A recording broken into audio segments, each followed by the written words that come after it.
ठीक है। जी करें। अच्छा, आज का टॉपिक है डीएससीपी के ऊपर। ठीक है, डायनामिक आईपी एड्रेसेस कैसे असाइन करने हैं अपने नेटवर्क के ऊपर। तो उससे पहले मैं आपसे क्वेश्चन पूछता हूँ कि आईपी एड्रेसेस असाइन करने के कितने तरीके होते हैं। ठीक है, दो ही हैं, एक मैनुअली, दूसरा डायनेमिकली। ठीक है, डायनामिक का मतलब जाहिर सी बात है, डायनामिक का मतलब ऑटोमेटिक हो रहा है ये काम।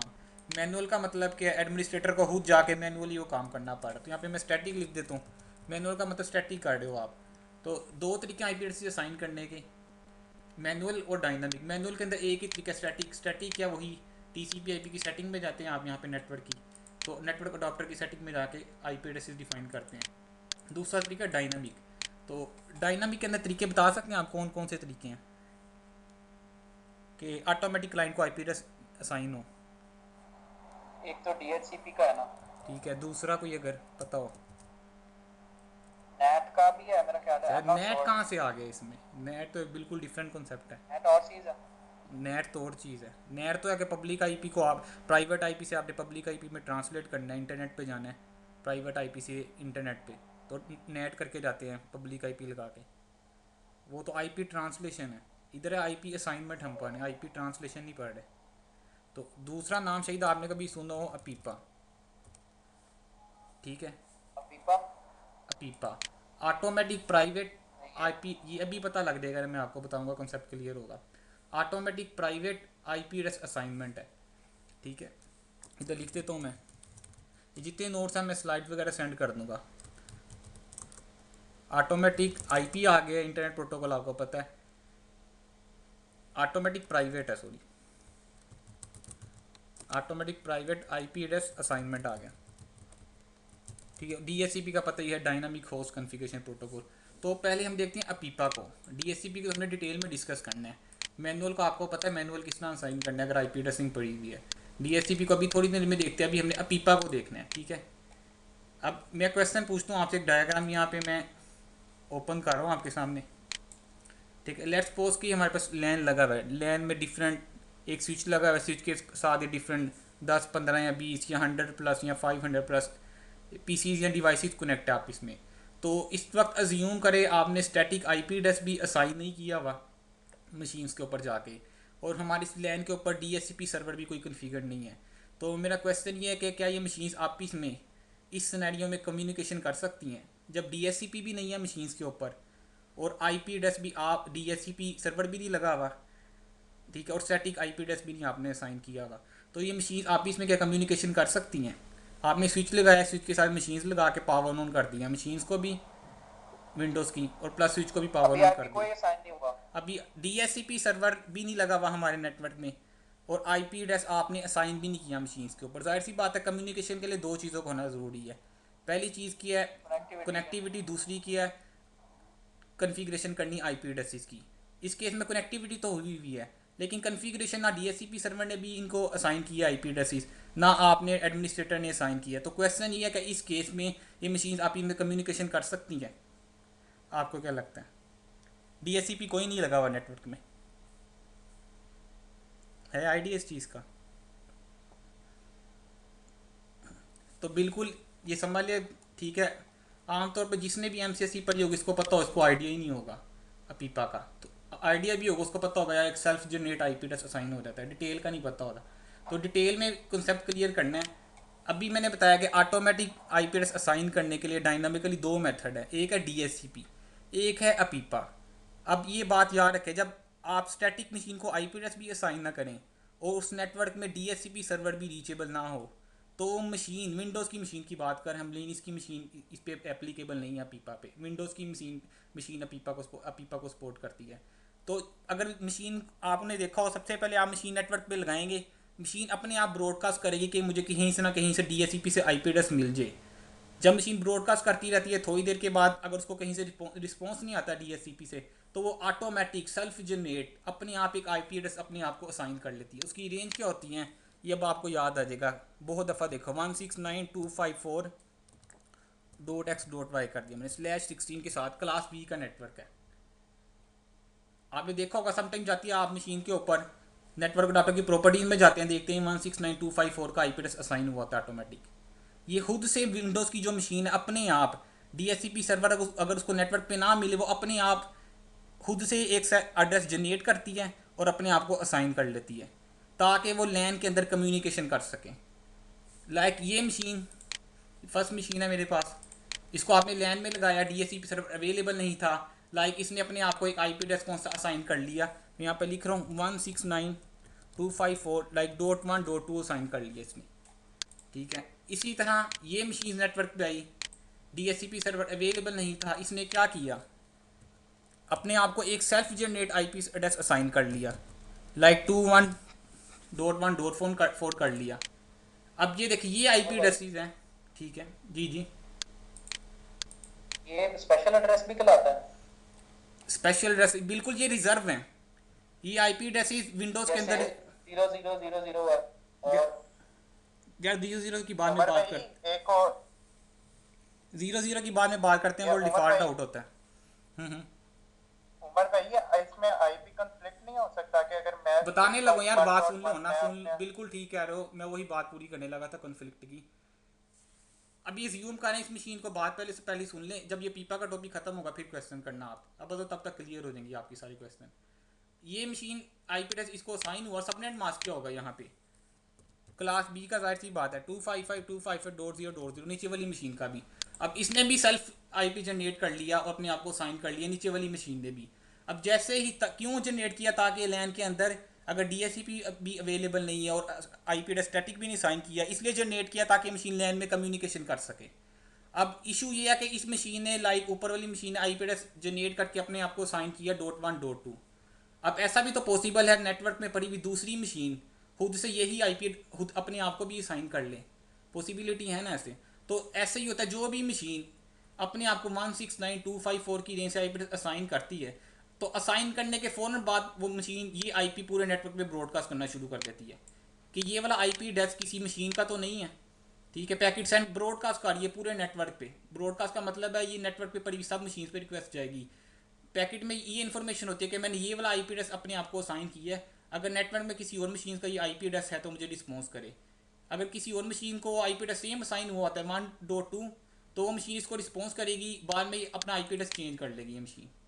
इसी तरह नीचे वाली मशीन ने भी जनरेट किया, नेटवर्क में कंटिन्यूस इसने ब्रॉडकास्ट करना स्टार्ट कर दी कि ये IP किसी मशीन का है, किसी मशीन का है। अगर जब तक नहीं होगा ये यूज़ करती रहेगी ये IP, जैसे इसको कहीं और से रिप्लाई आता है कि ये IP मेरे पास भी है, तो ये वाली मशीन IP एड्रेस अपना चेंज कर लेगी, लेकिन रेंज कौन सी होगी 169.254 की, आगे वो चेंज कर लेगा। अब इशू ये है कि इस मशीन में कम्युनिकेशन तो हमारी बिल्कुल हो रही है, आप 169.254.1.2 पे आएँ, आप पिंग करें 1.4 नीचे वाली मशीन को तो पिंग बिल्कुल होगी। अगर इवन के नीचे वाली मशीन पे कोई वेब सर्वर भी पड़ा हुआ है, रिमोट डेस्कटॉप इवन के आपने इसको करना है, तो आप ऊपर वाली मशीन से बैठ के .1.2 से .1.4 को एक्सेस कर सकती हैं। हमारी कम्युनिकेशन बिल्कुल वैसे ही होगी जैसे हम नॉर्मल IP एड्रेसेस यूज़ कर रहे होते हैं लैन के अंदर। लेकिन इशू क्या है, इशू क्या है, अपीपा के अंदर ऑटोमेटिक प्राइवेट IP एड्रेस जो जनरेट कर रहे हैं, अपीपा में इशू ये है कि कंटिन्यूस आपके नेटवर्क में ब्रॉडकास्ट होती रहती है। जब DHCP भी नहीं है, IP एड्रेस स्टैटिक भी नहीं किया, पीपा में कंटिन्यूस ब्रॉडकास्ट होती है और ब्रॉडकास्ट नेटवर्क के लिए अच्छी नहीं है। अगर नेटवर्क हमारा बहुत बड़ा है, बहुत बड़ा है, तो ब्रॉडकास्ट भी बहुत ज़्यादा होगी। बहुत सारी मशीन जब है 200 मशीन लगी है, 200 मशीन इकट्ठी ब्रॉडकास्ट करेगी तो नेटवर्क क्या होगा, अच्छा सा हमारा डिस्टर्ब होगा। तो कम्युनिकेशन हम इसमें भी कर सकते हैं। अब हम देखते हैं हमारे पास दो मशीन हैं, ठीक है, दोनों इस टाइम हाइपर वी पे इंटरनल लैन के साथ कनेक्ट है, एक को हम सर्वर बनाएंगे, एक को क्लाइंट बनाएंगे। फिलहाल आप समझिए हमारे नेटवर्क में DHCP कोई नहीं है, तो आप उस पर जाके देखें, उन पे अपीपा से एड्रेसेस मिले होंगे। क्यों, उन्होंने जैसे ही मशीन ऑन की उसने फाइंड किया DHCP सर्वर लैन पे नहीं मिला, तो उन्होंने ऑटोमेटिक अपने आप को IP एड्रेस असाइन कर लिया।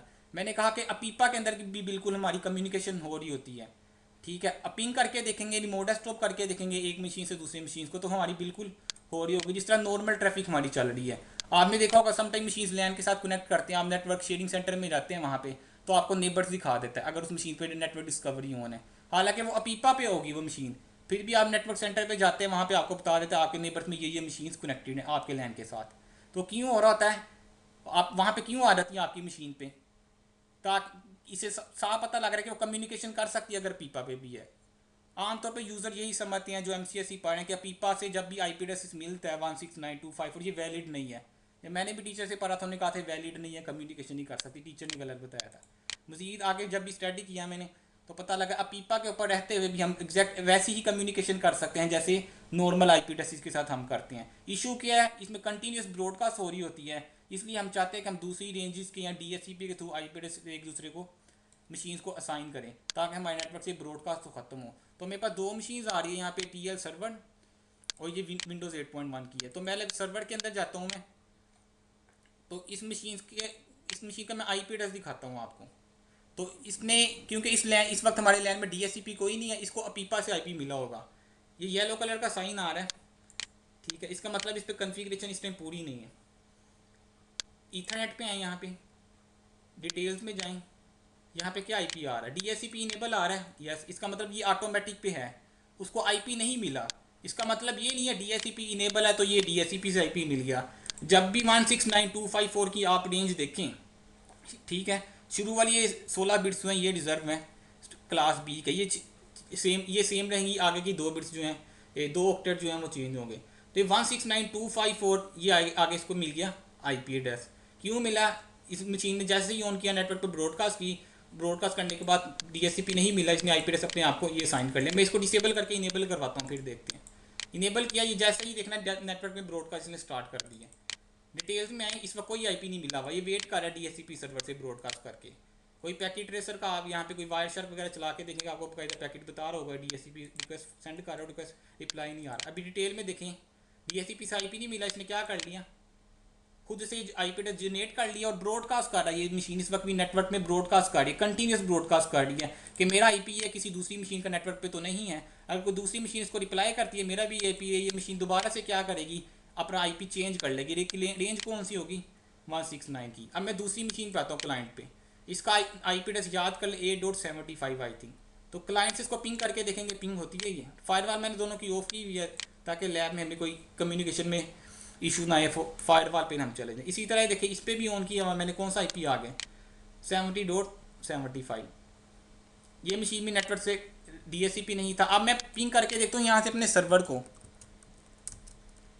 मैंने पिंग किया 169.254.8.75 था, तो रिप्लाई आ रहे हैं। देखिए बिल्कुल वैसे कम्युनिकेशन कर रहे हैं जैसे हमारा लोकल लैन है।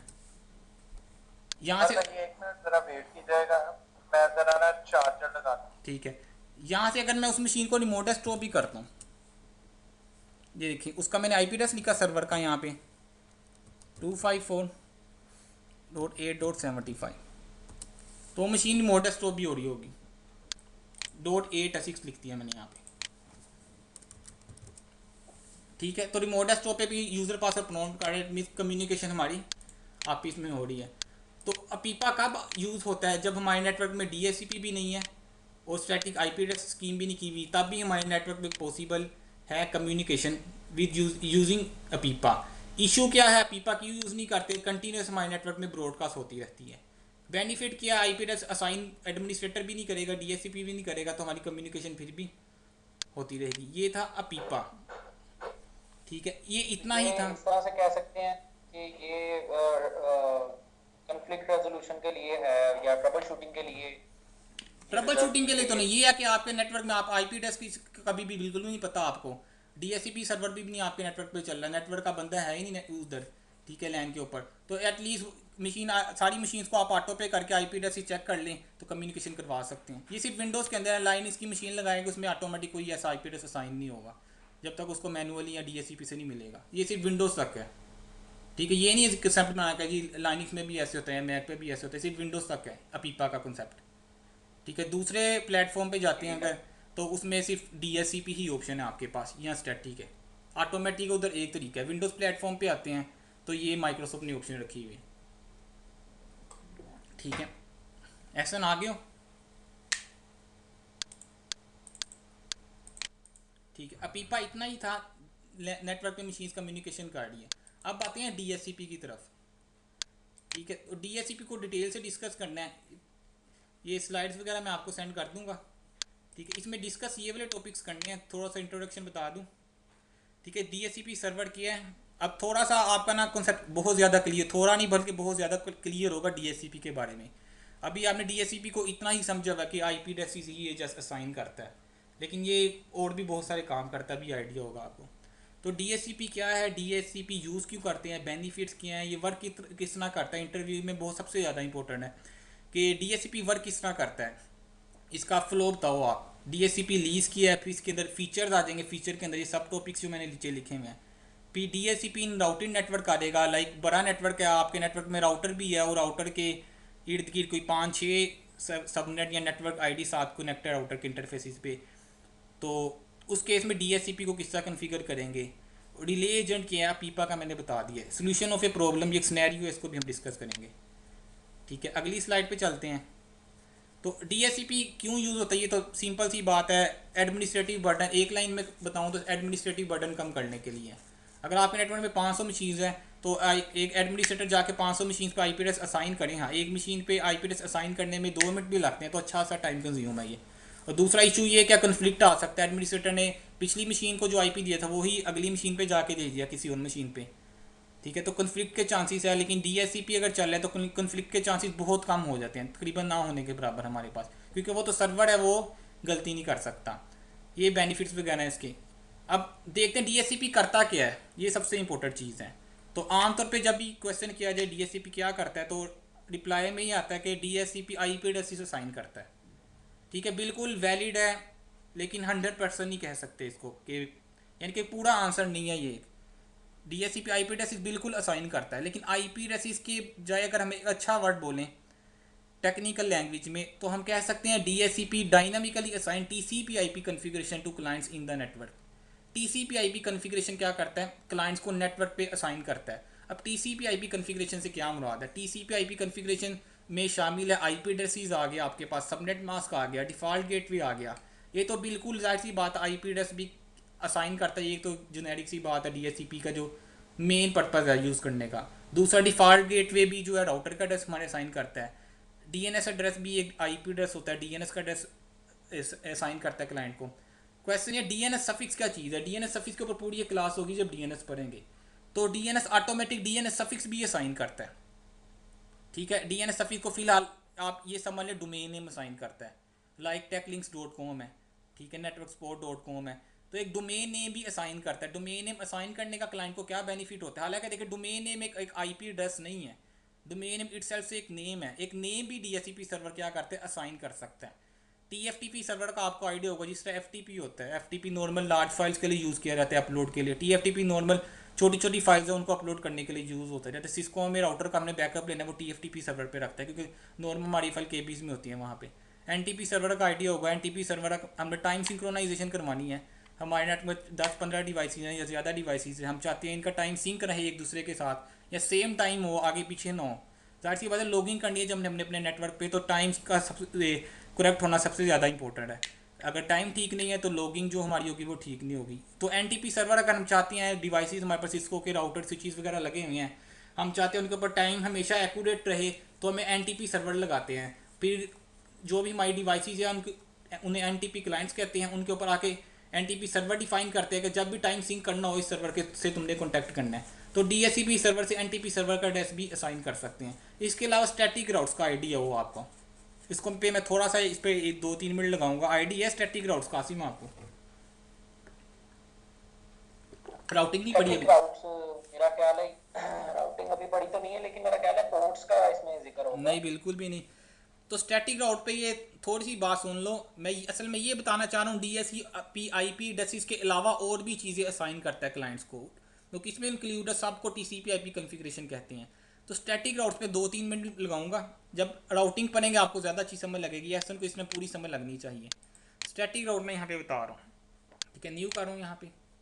हमारा टॉपिक नहीं है इस टाइम राउटिंग, लेकिन मैं बता रहा हूँ कि डीएससीपी के थ्रू आप असाइन कर सकते हैं। आम तौर पे मेरा ख्याल है 70-80% यूज़र्स को नहीं पता होता या एडमिनिस्ट्रेटर को कि डीएससीपी के थ्रू हम स्टैटिक राउट असाइन कर सकते हैं। हमेशा नेटवर्क में जाके मैनुअली स्टैटिक राउट ऐड करवा रहे होते हैं। अगर उनको डीएससीपी के फीचर का पता होता स्टैटिक राउट भी असाइन करता है, तो अपने डीएससीपी में ही वो स्टैटिक राउट ऐड करवा के क्लाइंट को पुश करवा देते। ठीक है, तो स्टैटिक राउट क्या है, डिफ़ॉल्ट राउट का आपको आइडिया स्टैटिक होगा। राउट वही जो उसकी सेटिंग में ही आता है, जाके विन सेटिंग्स में जाके आता है।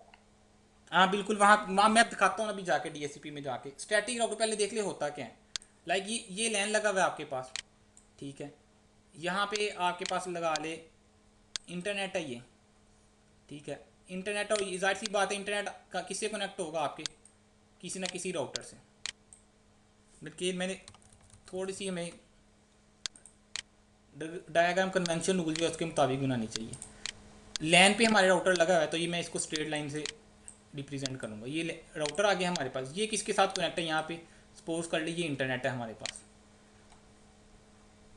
एक राउटर आपके पास ये लगा हुआ है, आपके लैन पे दो राउटर हैं फॉर एग्जांपल, ये भी किसके साथ कनेक्ट है, इंटरनेट के साथ कनेक्ट है। यहाँ पे आपके पास क्लाइंट मशीन्स है, ठीक है। इस टाइम जो डिफ़ॉल्ट गेटवे है, लाइक इस राउटर का आईपी रिज्यूम कर ले 192.168.1.1 है, ठीक है, ये लैन में पड़ा हुआ है राउटर। अब ये राउटर कहाँ पे पड़ा हुआ है, ये भी लैन में 192.168.1.2 है, इसका आईपी एड्रेस अज्यूम करें।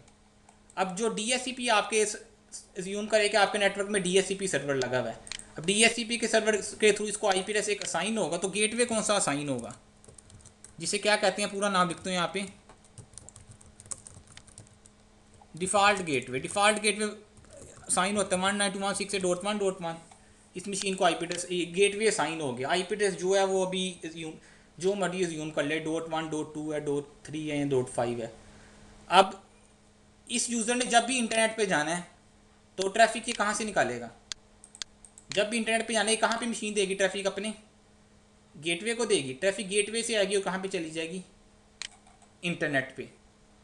अब मसला ये है कि कंपनी की एक दूसरी ब्रांच है यहाँ पे, ठीक है, ये कंपनी की यहाँ पे समझ ली दूसरी ब्रांच है ये वाली, इसके एंड पे एक राउटर पड़ा हुआ है, वो भी किसके साथ कनेक्ट है, आके इंटरनेट के साथ, इंटरनेट कनेक्ट है। बल्कि इस लाइन को रिमूव कर दे, इंटरनेट के साथ जूम करे, ये वाला राउटर कनेक्ट है हमारे। अब इस पे जो नेटवर्क आईडी चल रही है वो चल रही है 10.1.1.1, नेटवर्क आईडी लिख लें यहाँ पे क्लास ए की /8 के साथ, ठीक है। अब इशू ये है कि इन दोनों के दरमियान बना हुआ है वीपीएन, यहाँ से स्ट्रेट लाइन ड्रॉ कर लिया आप, साइड टू साइड वीपीएन बना हुआ है कंपनी के इस राउटर, ठीक है, जो हमारा डिफ़ॉल्ट ऊपर वाले राउटर के साथ, इस राउटर के साथ ये बनी हुई हमारी tunnel side to side VPN. अब यहाँ पे बंदा बैठा हुआ है एक 192.168.1.1 जिस मशीन का गेटवे है, यहाँ पे ये एक्सेस करना चाहता है, इस नेटवर्क पे एक मशीन पड़ी हुई है, इसके लैन पे एक मशीन पड़ी हुई है यहाँ पे, इसका आईपी एड्रेस मैं यहाँ पे लिख रहा हूँ, उसका आईपी एड्रेस अज्यूम कर ले 10.1.1.2 है। अब इस मशीन का डिफ़ॉल्ट गेटवे 192.168.1.1 है। डिफ़ॉल्ट गेटवे का मतलब क्या है, डिफ़ॉल्ट राउट समझते हैं कि जहाँ मर्जी जाना हो इस गेटवे पे चले जाओ, जिसे क्या कहते हैं 000, यहाँ पे लिख रहा हूँ मैं। डिफ़ॉल्ट राउट होता है 0.0.0.0 कि जिस मर्जी राउटिंग करोगे तब क्लियर होगा, जिस मर्जी डेस्टिनेशन पे जाना हो, कहाँ पे जाओ 192.168.1.1 के पास। अब मसला क्या है, इस मशीन ने यूट्यूब पे जाना था, ये वाली जो मशीन है यूट्यूब पे जाना था, इसने ट्रैफिक कहाँ पे भेजी, जब भी ट्रैफिक अपने जहाँ पे जाना है वो नेटवर्क आईडी डिफरेंट है लोकल नेटवर्क आईडी से, तो ट्रैफिक है जहाँ पे चली जाती है गेटवे पे, यानी कि डिफरेंट नेटवर्क पे जब भी जाना है ट्रैफिक ने हमेशा गेटवे पे जाना है। अगर अपने नेटवर्क तक ही कम्युनिकेशन करनी है फिर तो स्विच के थ्रू ही होगी, लेकिन अगर डिफरेंट नेटवर्क में कम्युनिकेशन करने जाना है तो ट्रैफिक उसके पहले चेक होगी, गेटवे क्या, गेटवे का एड्रेस पे चली जाएगी ट्रैफिक। लाइक यहाँ से ट्रैफिक निकली, ट्रैफिक यहाँ पे आती गेटवे पे, इसने कम्युनिकेशन किससे करना है 192.168.1.2 से, तो ये है प्राइवेट आईपी एड्रेस। जब ट्रैफिक यहाँ पे आई, अब इंटरनेट पे तो इस आईपी एड्रेस की राउटिंग ही नहीं हुई भी, क्योंकि प्राइवेट आईपी एड्रेस है, प्राइवेट आईपी एड्रेस इसकी इंटरनेट पे राउटिंग डिफाइन ही नहीं की गई, तो इशू आ गया ना यहाँ पे। ये मशीन यहाँ पे कम्युनिकेशन करना चाहती है, इसने अपने गेटवे को भेज दी, जब गेटवे से इंटरनेट पे ट्रैफिक गई आईएसपी के गेटवे पे, लाइक यहाँ पे आईएसपी का राउटर था, तो उसने आगे फॉरवर्ड ही नहीं की ट्रैफिक, क्यों, उसको इस डेस्टिनेशन तक जाने का पता ही नहीं था, क्यों, इसकी राउटिंग डिफाइन ही नहीं की गई, तो कम्युनिकेशन हमारी पॉसिबल नहीं होगी उसके थ्रू। तो इसके लिए मुझे स्टैटिक राउट डिफाइन करना पड़ेगा। स्टैटिक राउट का मतलब है मैं इस मशीन पे आता हूँ, इस मशीन को आके मैं बता दूंगा भाई अगर 10.0.0/8 के नेटवर्क पे जाना है तो तुमने इस गेटवे पे नहीं जाना, इस गेटवे पे चले जाना है। स्टैटिक राउट आप मैनुअली आके स्टैटिक एक एंट्री डाल लें, ये 0.0 कहते हैं डिफ़ॉल्ट राउट, 00 का मतलब यहाँ पे हमें डेस्टिनेशन का नहीं पता, मतलब जो भी डेस्टिनेशन हो, एनी डेस्टिनेशन, 00 का मतलब एनी डेस्टिनेशन, जहाँ मर्जी जाना हो, यूट्यूब पे जाना है, याहू पे जाना है, जीमेल पे जाना है, ठीक है, test.com पे जाना है, abc.com पे जाना है, xyz.com पे जाना है, कहाँ पे जाओ, इस गेटवे पे जाओ। अब मसला ये है कि इस आईपी एड्रेस पे जाना है तो ट्रैफिक फिर भी कहाँ पे शामिल होगी, इसके अंदर एनी भी शामिल हो रही है ना। जब एनी पे शामिल होगी तो ट्रैफिक कहाँ पे राउट होगी आपकी 1.1 पे। इशू ये 1.1 को पता ही नहीं है कि 1020 ये 10.1.1.1 वाला नेटवर्क कहाँ पे है, तो इसके लिए हमें स्टैटिक राउट है उसका किसको पता है, इस राउटर को पता है। इस राउटर पे क्यों क्यों पता है, इस राउटर का उस राउटर के साथ वीपीएन बना हुआ है, इस राउटर के अंदर एंट्री है कि 10.0.0 के नेटवर्क पे जाना है तो टनल में से पास करना है, इस राउटर के अंदर ये सेटिंग्स की गई है, कन्फिग्रेशन की गई है। तो हमें इस मशीन के अंदर आके स्टैटिक राउट ऐड करवाना पड़ेगा। अब स्टैटिक राउट हो सकता है आपकी मशीन पे ये एक मशीन ही पड़ी, पूरी टीम थी 50 बंदों की, उन 50 बंदों ने कहाँ पे जाना था, इस नेटवर्क पे। तो मैनुअली तो ये आप मैनुअली आके इस मशीन के ऊपर स्टैटिक राउट ऐड करवाएं। दूसरा क्या है, आप डीएचसीपी के थ्रू क्या कर दे, स्टैटिक राउट पुश करवा दे। जब भी ये मशीन आईपी गेट करेगी तो स्टैटिक राउट इस नेटवर्क का पुश हो जाएगा इसको। जब पुश हो जाएगा स्टैटिक राउट में क्या आएगा एंट्री, यहाँ पे लिख देता हूँ। स्टैटिक राउट में ये एंट्री आएगी कि 10.0.0.0। उमर भाई हाँ जी हाँ सर जी, यहाँ पे एक और क्वेश्चन है कि डिफॉल्ट राउट का एडी कम होता है, मैं बताता हूँ स्टैटिक का उससे ज्यादा होता है, बताता हूँ अभी। स्टैटिक राउट की पहले उसके पास नहीं आएगा। नहीं, स्टैटिक राउट की पीरियोडिटी हमेशा ज़्यादा होती है, डिफ़ॉल्ट राउट की पीरियोडिटी सबसे ज़्यादा कम होती है। जब स्टैटिक राउट डिफाइन होगा पीरियोडिटी उसकी ज़्यादा होगी, यानी कि पहले वो मैच कर जाएगा। हमेशा राउटिंग कब होती है, मैचिंग होती है सबसे पहले। अगर मैच नहीं हो रहा फिर डिफ़ॉल्ट राउट पे आपकी ट्रैफिक जाती है। अब हम स्टैटिक राउट डिफाइन कर दें कि 1021 पे जाना तो कहाँ पे चले जाओ, 192.168.1.2 पे चले जाओ। अब इसके मैं अभी राउटिंग टेबल ऑन करके दिखाता हूँ आपको। अब इस मशीन ने एक्सेस किया 1021.1.2 को, तो ट्रैफिक कहाँ पे आ गई आपकी, राउटिंग टेबल के अंदर चेक होने कि इस डेस्टिनेशन तक जाना है, किस राउटर के पास मैंने जाना है। तो डिफ़ॉल्ट राउट हमेशा आपका सबसे एंड पे चेक होता है। उससे पहले हमने स्टैटिक राउट ऐड करवा दिया। ये इंटरव्यू का क्वेश्चन है, स्टैटिक राउट की पीरियोडिटी ज़्यादा है कि डिफ़ॉल्ट राउट की, तो आपने हमेशा यही कहना स्टैटिक राउट की पीरियोडिटी सबसे ज़्यादा होती है, ठीक है। उसके बाद डायनामिक राउट की आ रही, फिर आपकी एंड पे आ रही थी डिफ़ॉल्ट राउट की। तो सबसे पहले ये चेक होगा कि 10.0.0 के नेटवर्क पे जाना है, कहाँ पे चले जाओ, इस गेटवे पे चले जाओ। ट्रैफिक इस गेटवे पे आ रहेगी, इसको तो पता आगे वीपीएन बना हुआ है पॉइंट टू पॉइंट, ठीक है। अगर दूसरी ट्रैफिक आएगी यूट्यूब की, याहू की, तो उसका आईपी एड्रेस नेटवर्क आईडी हमने यहाँ पे डिफाइन ही नहीं की गई, वो किससे मैच होगी, डिफ़ॉल्ट राउट से। जब डिफ़ॉल्ट राउट से मैच हो जाएगी तो ट्रैफिक कहाँ पे निकल जाएगी, वन वाले गेटवे पे। वन वाले गेटवे को तो पता ही आगे इंटरनेट के साथ कनेक्ट है, ठीक हो गया। तो ये स्टैटिक राउट डीएचसीपी के थ्रू हम पुश करवा सकते हैं। स्टैटिक राउट किस तरह के होते हैं, वो इसी तरह होते हैं। उसकी कमांड राउट -p, आगे पूरा उसका सिंटेक्स है, कहाँ पे जाना है, 10 के नेटवर्क पे जाना है तो कहाँ पे चले जाओ, इस गेटवे पे चले जाओ। राउटर के अंदर भी जिस तरह राउटिंग टेबल बनता है, विंडोज़ के अंदर भी राउटिंग टेबल आ रहा होता है। जैसे मैं यहाँ पे ऑन करके दिखाता हूँ आपको। अभी मैं राउट प्रिंट करता हूँ यहाँ पे, तो यहाँ पे देखें ये क्या आ रहा होगा आपके पास, डिफ़ॉल्ट राउट।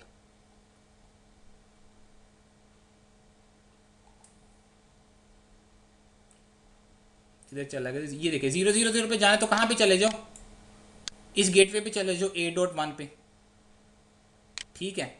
अगर यहाँ पे मैंने दूसरा नेटवर्क ऐड कर दिया, जिस तरह मैंने वीपीएन किया हुआ है, तो कहता है यहाँ पे, हाँ जी,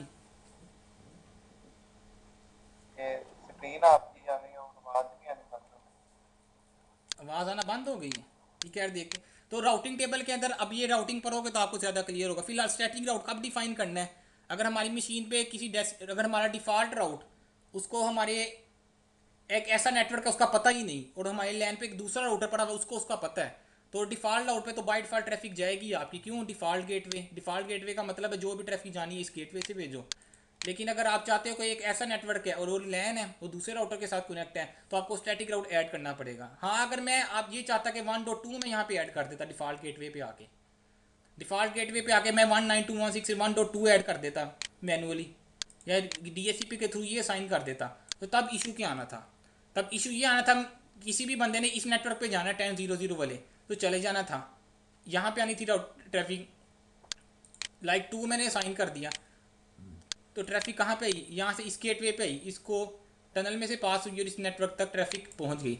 ये इशू क्या था, इस मशीन पे या इस राउटर के ऊपर मैंने नेट नहीं चलाया हुआ था, ठीक है, नेट नहीं चलाया हुआ। जब नेट ही नहीं चलाया हुआ, ये बंदा कहता है मैंने याहू पे जाना है, तो ट्रैफिक यहाँ से इस राउटर के पास, ये नेट ही जब कर सकता तो याहू पे क्या जाएगा? याहू पे जाने के लिए क्या चाहिए? पब्लिक आईपी में ट्रांसलेशन करनी है। ये आप बाहर यार रखने, वीपीएन पे ट्रांसलेशन नहीं हो रही हमारी यहाँ पे, ठीक है। प्राइवेट आईपी ही होकर यहाँ पे आएगा, ट्रेसट करेंगे आप तो 2 हॉप के बाद आपकी ट्रैफिक पॉइंट टू पॉइंट नहीं, कहना वीपीएन पे basically point two point connection हमारा बन जाता है। अगर आप बीच में इवन के यहाँ पे देखो कितने आईएसपी बीच में आ रहे होंगे, टनल के बीच में 50 30 40 जितने मर्जी आईएसपी बीच में आ रहे हों, और कितने सारे राउटर आएंगे, हर आईएसपी के 5 7 7 10 10 राउटर्स लगे हुए हैं, उनके पूरे के पूरे नेटवर्क से ट्रैफिक गुजर के जा रही है, इवन कि वो 50 होप हैं, लेकिन वीपीएन पे हमेशा वो यही शो करवाएगा कि आप पॉइंट टू पॉइंट कनेक्ट हैं।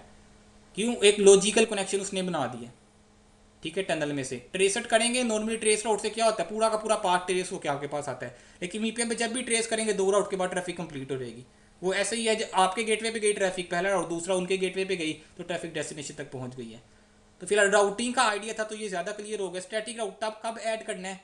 अगर हमारे डिफ़ॉल्ट राउट को उस डेस्टिनेशन का नहीं पता, तो डिफ़ॉल्ट स्टैटिक राउट 2 तरीके ऐड करने, एक आप मैनुअली असाइन करें, दूसरा क्या है डीएससीपी में जाके स्टैटिक राउट डिफाइन कर दें, और ट्रैफिक और जितनी भी मशीन से जब भी उनको आईपी एड्रेस मिलेगा डीएससीपी से, स्टैटिक राउट भी मिल जाएंगे। जब भी मशीन है 10.10.00 के नेटवर्क पे जाना है तो वो जा सकती है। एडमिनिस्ट्रेटर को मैनुअली वहाँ पे जाके सीएमडी में जाके स्टैटिक राउट ऐड नहीं करवाने पड़ते, उसकी कमांड होती है सीएमडी में आके, ठीक है। अभी राउटिंग टॉपिक नहीं है, टॉपिक नहीं है हमारा बेसिकली, तो भी बताता है। यहाँ पे कमांड एंटर करें तो स्टैटिक राउट हमारा ऐड हो जाता है। वो कैसे देख सकते हैं? राउट प्रिंट करें, वहाँ पे आपको बता देगा इस डेस्टिनेशन तक जाना है तो ये वाला गेट हुआ। तो फिलहाल डीएससीपी हमारा मेन टॉपिक है, डीएससीपी को ही फोकस करते हैं। तो डीएससीपी, इसके अलावा और भी बहुत सारी चीज़ें यहाँ पे मैंने ETC लिखा है एक्सेट्रा। तो इसके अलावा आप देखेंगे डीएससी में बहुत सारी ऑप्शन हैं जो हम डीएससीपी के थ्रू असाइन मजीद करवा सकते हैं, लेकिन बेसिक चीज़ जो मैं यहाँ पे लिखी हुई है, डीएनएस सफिक्स हो गया, सबनेट मास्क हो गया, गेटवे का या स्टैटिक राउट्स वगैरह, ये नॉर्मली हर नेटवर्क में डीएससीपी को यूज़ करते हुए असाइनमेंट हो रही होगी क्लाइंट्स के ऊपर। थोड़ा सा आगे चलते हैं। वाई डीएससीपी अपने तौर पे आप देख लेना, डीएससीपी के बेनिफिट्स क्या हैं। बेनिफिट्स आपको पता ही है, ये ऊपर से देखते नहीं। आईपी एड्रेस ऑटोमेटिक कर है साइन, डुप्लीकेशन के चांसेस कम है, फ्लेक्सिबिलिटी है, स्केलेबल है कि नेटवर्क आईडी जितनी मर्जी बड़ी बना ले, नेटवर्क एडमिनिस्ट्रेटर का बर्डन कम कर है। और WDS को आपको आइडिया ही है कि WDS में भी वो यूज़ होता है, अगर क्लाइंट पे ऑपरेटिंग सिस्टम इंस्टॉल करना है डीएससीपी का होना ज़रूरी है। तो अब इशू हमारे साथ, अब देखें मेन चीज़ है लैब डीएससीपी की बिल्कुल सबसे इजी है, वो नेक्स्ट फिनिश है, इससे ज़्यादा कुछ भी नहीं है डीएससीपी की लैब। मेरा मेन फोकस है थ्योरी के ऊपर, लैब तो करेंगे ही हम, ठीक है, और लैब में करवाऊंगा। थ्योरी के बगैर भी मैं लैब करवाता, आपको 100% समझ लग जानी थी। इशू ये आपको कॉन्सेप्ट का टेक्निकल पीछे बैकग्राउंड पता हो कि कम्युनिकेशन हमारी किस तरह हो रही है।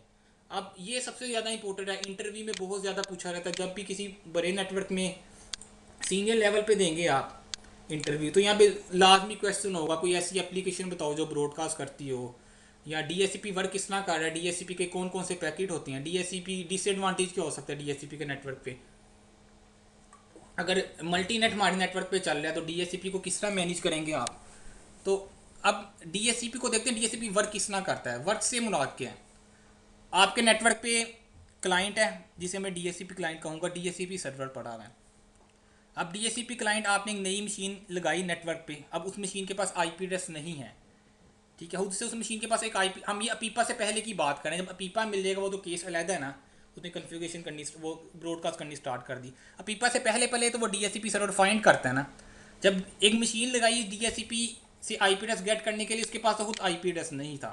अब हमने यही देखना है डीएससीपी वर्क के अंदर कि क्लाइंट डीएससीपी सर्वर से आईपी किस तरह गेट करता है, ठीक है, क्या कम्युनिकेशन होती है, कितने स्टेप्स हैं कि क्लाइंट को उन स्टेप्स के बाद डीएससीपी सर्वर से आईपी एड्रेस सक्सेसफुली मिलना चाहिए। तो थोड़ा सा यहाँ पे सिनेरियो क्लियर करता हूँ। अज्यूम करें ये लैन है आपके नेटवर्क में, यहाँ पे एक मशीन पड़ी है जिसे आप क्या कह दें, क्लाइंट कह दें, ये क्लाइंट है। यहाँ पे एक सर्वर लगा लें आप, जो हमारा सेम सिनेरियो, इसे मैंने सर्वर कह दिया, डीएससीपी सर्वर। एक बात याद रखनी है, जब भी सर्वर नेटवर्क पे लगाएंगे डीएससीपी सर्वर, तो डीएससीपी सर्वर इंस्टॉल करने से पहले डीएससीपी सर्वर का अपना आईपी एड्रेस स्टैटिक होना चाहिए, क्योंकि डीएससीपी सर्वर के पास खुद अपना आईपी एड्रेस स्टैटिक नहीं होगा, वो क्या सर्विसेज देगा। क्योंकि डीएससीपी सर्वर का अपना आईपी स्टैटिक होगा तो डीएससीपी सर्वर चलेगा, अदरवाइज डीएससीपी सर्वर आपका काम नहीं करेगा। अगर आप इंस्टॉल करें डीएससीपी सर्वर, आईपी आपका स्टैटिक नहीं था तो आपको उसी टाइम वो मैसेज दे देगा कि DHCP सर्वर आपका वर्क नहीं करेगा या DHCP सर्वर आप इंस्टॉल नहीं कर सकते जब तक आप DHCP के ऊपर स्टैटिक IP एड्रेस असाइन ना कर दें। तो यही है, जब भी आपने किसी मशीन को DHCP सर्वर बनाना है तो उसके ऊपर IP एड्रेस स्टैटिक असाइन कर दे। अब ये बात याद रखनी है, DHCP सर्वर विंडोज़ की मशीन के ऊपर भी चल सकता है, जो MCSE में हम पढ़ेंगे, वो लाइनक्स की मशीन पे भी हो सकता है। हो सकता है आप किसी नेटवर्क में जाए, आपने माइक्रोसॉफ्ट का DHCP सर्वर पढ़ा है विंडोज़ का, वहाँ पे लाइनक्स पे चल रहा हो, ऐसा भी पॉसिबल है। वहाँ पे सिस्को के स्विच के ऊपर चल रहा हो, सिस्को के राउटर के ऊपर चल रहा हो, या कोई थर्ड पार्टी राउटर लगा हुआ है वहाँ पे, वो उसके ऊपर DHCP सर्वर यूज़ कर सकते हैं। तो DHCP की सर्विस स्पेसिफिक नहीं है विंडोज़ के ऊपर, वो किसी भी मशीन के ऊपर हो सकती है। वो स्पोर्टेड हो DHCP प्रोटोकॉल, वो राउटर के ऊपर भी DHCP सर्वर चल सकता है, स्विच के ऊपर भी चल सकता है, आपकी विंडोज़ की मशीन के ऊपर भी चल सकता है, लाइनक्स के ऊपर भी चल सकता है। वो मशीन VM भी हो सकती है, वो मशीन फिजिकल भी हो सकती है, वो राउटर भी हो सकता है, वो स्विच भी हो सकता है। तो ये नहीं कॉन्सेप्ट बनाना जो मशीन है हमारी वो लैन पे पड़ी हो। वो ऐसा भी पॉसिबल है जो हमारा गेटवे हो वही DHCP सर्वर हो और वही DNS सर्वर हो। लाइक PTCL की एग्जांपल ले ले, PTCL की जो डिवाइस हमारे पास ADSL मॉडेम लगा हुआ है, वो स्विच का भी काम कर रही है, वो डिवाइस राउटर का भी काम कर रही है। उसके ऊपर सर्विसेज कौन सी चल रही है? DHCP सर्वर भी वही है हमारा, ठीक है, DNS सर्वर भी वो है हमारा, राउटिंग भी वही करवा रही है, स्विचिंग भी वही करवा रही है, ऑल इन वन डिवाइस है। और डिफ़ॉल्ट गेटवे भी हमारा वो है, जब भी ट्रैफिक जानी है PTCL के गेटवे से जाएगी। आपने देखो गेटवे पे आप क्या साइन करते हैं 192.168.1.1 PTCL के, तो आप DNS में भी वही असाइन कर दें क्योंकि DNS भी वही है। और DHCP भी की सर्विसेज उसके ऊपर चल रही है, वो बिल्कुल बेसिक फंक्शनैलिटी दे रही है। DNS उस पर प्रॉपर DNS नहीं है, वो बेसिकली DNS की सर्विस दे रहा है, वो DNS फॉरवर्डर है। DHCP की सर्विस है बेसिक लेवल का DHCP है, सारे फुल फ्लैज DHCP नहीं है वो। उसके ऊपर लिमिटेशन है कि बस वो IP एड्रेस असाइन करता है। अगर आप चाहते हैं मैं उसके थ्रू जाके स्टैटिक असाइन करूँ तो लिमिटेशन है उसकी। तो हम इस टाइम पढ़ते हैं माइक्रोसॉफ्ट का, ये भी नहीं है कि हर DHCP सर्वर के अपने फीचर्स हैं। जो अभी मैंने फीचर्स बताए हैं, स्टैटिक राउट साइन कर दो या डोमेन नेम वगैरह, NTP सर्वर, तो ये माइक्रोसॉफ्ट के DHCP की हैं। आप दूसरे DHCP में जाओगे पॉसिबल है वहाँ पे फीचर्स ना मिले आपको। तो ये सर्वर लगाया हमने, एक क्या लगा दिया क्लाइंट। अब इशू ये है कि ये क्लाइंट नया लगाया, आपने इसको अपने नेटवर्क के साथ कनेक्ट करवाया और अज्यूम कर ले DHCP सर्वर का IP था 192.168.1.1, स्टैटिक IP एड्रेस आपने असाइन कर दिया, DHCP की सर्विसेज इसके ऊपर इंस्टॉल कर दी, कॉन्फ़िगर कर दी, सक्सेसफुली वर्किंग कर रही है, स्टार्ट स्टेट में है। अब इशू ये है, जब भी एक मशीन आप क्लाइंट नेटवर्क पे लगाएंगे तो आपको पता है जब भी कम्युनिकेशन करनी हो आपने तो आपके पास IP एड्रेस का होना ज़रूरी है। कनेक्टिविटी तो करवा दी, अब इशू ये मशीन तब तक हमारे नेटवर्क में कम्युनिकेशन नहीं कर सकती, अपीपा से पहले की बात है, तब तक नहीं कर सकती जब तक इस मशीन के पास वैलिड IP एड्रेस असाइन ना हो। जब तक IP मिलेगा तो ये सर्वर के साथ कम्युनिकेशन करेगी ना, ऐसे ही है ना। तो आपको पता होगा क्लास ABC क्या यूनिकास्ट क्लासेस हैं IP एड्रेसेस में। तो यूनिकास्ट में क्या होता है, यानी कि जो IP एड्रेस उस रेंज में से साइन होंगे वो यूनिकास्ट IP एड्रेस है, 1-to-1 कम्युनिकेशन के लिए यूज़ होते हैं। इस तरह मल्टीकास्ट भी पढ़े होंगे, ब्रॉडकास्ट भी पढ़े होंगे। तो अभी आसिम जी आपके लिए एहसन को तो आइडिया होगा इन चीज़ों का, आगे मैंने देखना IP एड्रेस इसके कॉन्सेप्ट कितने क्लियर हैं आपके। अभी क्वेश्चन पूछना है आपसे, अब ये बात अच्छी तरह समझनी है। क्लाइंट आ गया हमारे पास, सर्वर आ गया, इशू ये है इस मशीन के ऊपर इस वक्त कोई IP एड्रेस असाइन नहीं है और इसने DHCP सर्वर से IP गेट करना है। तो क्या ऐसी कंडीशन है या ऐसा क्या हम ऐसा इन्वायरमेंट क्रिएट करें क्लाइंट DHCP सर्वर से कम्युनिकेशन कर सकते हैं? यूनिकास्ट तो पॉसिबल नहीं है क्योंकि यूनिकास्ट के लिए यूनिकास्ट IP एड्रेस होना चाहिए क्लास A, B या C में से, जो क्लाइंट के पास नहीं है। तो यूनिकास्ट इस इन्वायरमेंट में हम पॉसिबल ही नहीं है। यूनिकास्ट के लिए सर्वर और क्लाइंट दोनों के पास यूनिकास्ट IP एड्रेस होना चाहिए। तो यूनिकास्ट करा के मैं IP एड्रेस गेट नहीं कर सकता। दूसरा ये था यूनिकास्ट नहीं हो सकती, इसको DHCP सर्वर का IP भी नहीं पता, ये तो भी नेटवर्क पे नहीं लगी है। IP पता होता तो DHCP सर्वर के साथ कम्युनिकेशन कर सकती ना। तो इन शॉर्ट ये कि यूनिकास्ट पॉसिबल नहीं है कि यूनिकास्ट के थ्रू ये क्या करें। यूनिकास्ट होती है 1-to-1 कम्युनिकेशन के। आज जैसे आपने वेब सर्वर है, वेब सर्वर को सीधे एक्सेस किया, वो क्या हुआ, सीधी वेब सर्वर पे रिक्वेस्ट गई और रिप्लाई आ गया, ये 1-to-1 कम्युनिकेशन है। इसके अलावा एक ही तरीका है, आप नेटवर्क पे ब्रॉडकास्ट करवाएं। एक बार है DHCP सर्वर TCP की किस पोर्ट पे लिसन कर रहा होता है, TCP/ इसमें लिखते हैं TCP 68 के ऊपर लिसन कर रहा होता है। और DHCP क्लाइंट किस पे, जब भी DHCP इसने IP गेट करना होगा किस पोर्ट पे, कौन सी पोर्ट लगा के सेंड करेगा अपने 67, क्योंकि क्लाइंट की सर्वर की पोर्ट क्या होगी 68 का मतलब है जब भी इस मशीन के ऊपर DHCP सर्वर इंस्टॉल करेंगे तो TCP 68 की पोर्ट पे लिसनिंग करना स्टार्ट कर देगा DHCP सर्वर। और जैसे DSP इंस्टॉल करते हैं फायरवॉल में पोर्ट ऑटोमेटिक इनेबल हो जाती है, एक रूल ऐड हो जाता है, आपको जाके मैनुअली ऐड नहीं करवाना पड़ता इनबाउंड डायरेक्शन में। क्लाइंट ने DHCP सर्वर से IP गेट करना है क्लाइंट के पास। मैं थोड़ा सा स्लो बता रहा हूँ, बेसिक चीज़ यही है, आगे जाके मैं थोड़ा सा फास्ट चलूँगा, यहाँ पे समझने लगी आगे भी नहीं लगेगी। यूनिकास्ट नहीं कर सकते, यूनिकास्ट के लिए क्या यूनिकास्ट IP का होना ज़रूरी है। अब एक ही है ब्रॉडकास्ट करना। ब्रॉडकास्ट का मतलब क्या है, ये पूरे नेटवर्क पे रिक्वेस्ट को सेंड कर दें, हर पीसी के पास वो रिक्वेस्ट चली जाए। जब हर पीसी के पास चली जाएगी, हमारे मशीन पे 50 मशीनें पड़ी हुई हैं, तो उसमें से एक ना एक तो DHCP सर्वर होगा ना। ब्रॉडकास्ट कर देंगे, ये थोड़ा सा डिसएडवांटेज है ब्रॉडकास्ट करेंगे, क्योंकि हमारे पास कोई और वे नहीं था कि हम नेटवर्क से IP गेट कर सके।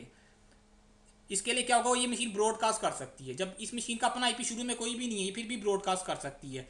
ये ब्रॉडकास्ट क्या करेगी, कौन से मैसेज वगैरह होंगे, पैकेट में क्या होगा, वो आगे जाके देखते हैं। फिलहाल इस मशीन ने नेटवर्क पे क्या कर दी, ब्रॉडकास्ट। ये ब्रॉडकास्ट यहाँ पे नेटवर्क पे पड़ी हुई, यहाँ पे एक मशीन ये थी, इसी तरह ये इसने ब्रॉडकास्ट की नेटवर्क पे। ये रिक्वेस्ट इसके पास भी आई, यहाँ से होती हुई इसके पास भी आई, ये रिक्वेस्ट होती हुई इसके पास भी आई। अब क्या होगा, ये मशीन तो DHCP रिक्वेस्ट किस पोर्ट पे गई है, पैकेट के अंदर था ये रिक्वेस्ट है पोर्ट सर्विस 68 के लिए, TCP पोर्ट 68 के लिए रिक्वेस्ट। इस मशीन पे इसने भी डिस्कार्ड कर दी, क्यों कर दी, ये मशीन तो TCP 68 के ऊपर लिसन ही नहीं कर रही DHCP के पोर्ट के ऊपर, इसको पता ही नहीं ये सर्विस की है। जब इसके पास आएगी तो जाहिर सी बात है, अगर प्रोसेस ही नहीं कर सकती, वो सर्विस चल ही नहीं रही DHCP की, इन्होंने कर दी डिस्कार्ड कर दी। अब रिक्वेस्ट होती हुई इस सर्वर तक आई, इस सर्वर ने तो लिसन की ना, लिसन करने के बाद क्या करेगा इसको भी देखते हैं। इन शॉर्ट ये कि ब्रॉडकास्ट करने से DHCP सर्वर के पास रिक्वेस्ट पहुंच जाती है। इसलिए कि कोई पूछे कि DHCP सर्वर में क्या करता है कम्युनिकेशन में, आप कहना ब्रॉडकास्ट करता है। क्लाइंट किस तरह गेट करता है IP एड्रेस, उसके पास अपना IP नहीं होता, इंटरव्यू में कोई पूछे उसे कहना ब्रॉडकास्ट करके भी कर लेता है, वो पूरे नेटवर्क पे ब्रॉडकास्ट कर लेता है, DHCP सर्वर पे लिसनिंग हो रही होती है उस पे। हाँ जी, ये ब्रॉडकास्ट DHCP सर्वर कर रहा है या क्लाइंट कर रहा है? आगे जाके बताता हूँ, डिटेल में है चारों पैकेज, दोनों करते हैं।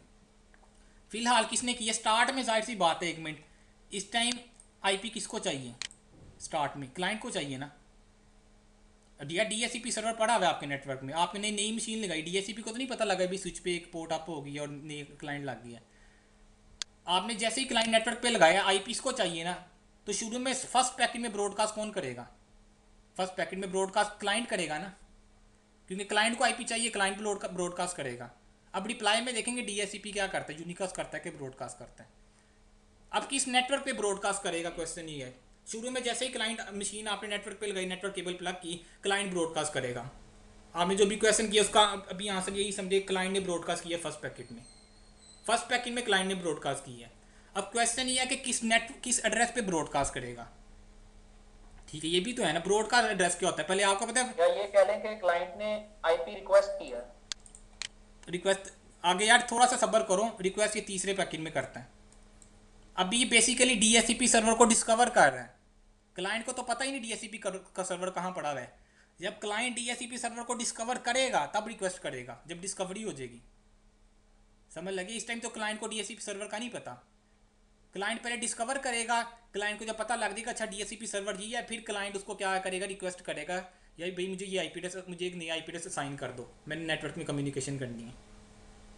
पहले डिस्कवरी होगी फिर रिक्वेस्ट जाएगी, चारों पैकेट्स को आगे देखना है मेरे टेबल। ब्रॉडकास्ट के थ्रू ही होगी, बिल्कुल, डिस्कवरी तो ब्रॉडकास्ट के थ्रू ही होगी। क्यों, इस क्लाइंट को तो DHCP सर्वर का पता ही नहीं था स्टार्ट में, प्लस इसके पास अपना यूनिकास्ट IP नहीं था। यूनिकास्ट IP होता है जो डायरेक्ट DHCP सर्वर के पास जाता, या मुझे IP एड्रेस असाइन कर दो, उसके बाद अपना IP कोई नहीं है, तो डिस्कवर पहले नेटवर्क पे ब्रॉडकास्ट करता है, ब्रॉडकास्ट करने से DHCP सर्वर डिस्कवर हो जाता है, डिस्कवर करने के बाद ये रिक्वेस्ट करता है, वो आगे देखते हैं।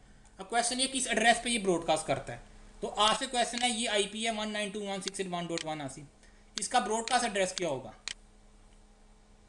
नेटवर्क ID है 192.168.1.2 आगे क्या है ब्रॉडकास्ट यार, जीरो का हाँ क्लास ही है ना, 1.255, ठीक है 1.255 क्लास C है, आगे से क्या कहेंगे, ब्रॉडकास्ट एड्रेस आ गया हमारे पास।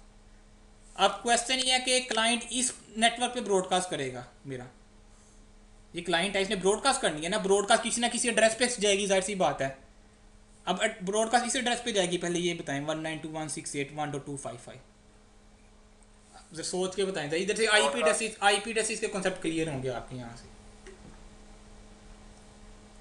ब्रॉडकास्ट किस एड्रेस पे जाएगी? क्या चीज, क्वेश्चन दोबारा करें।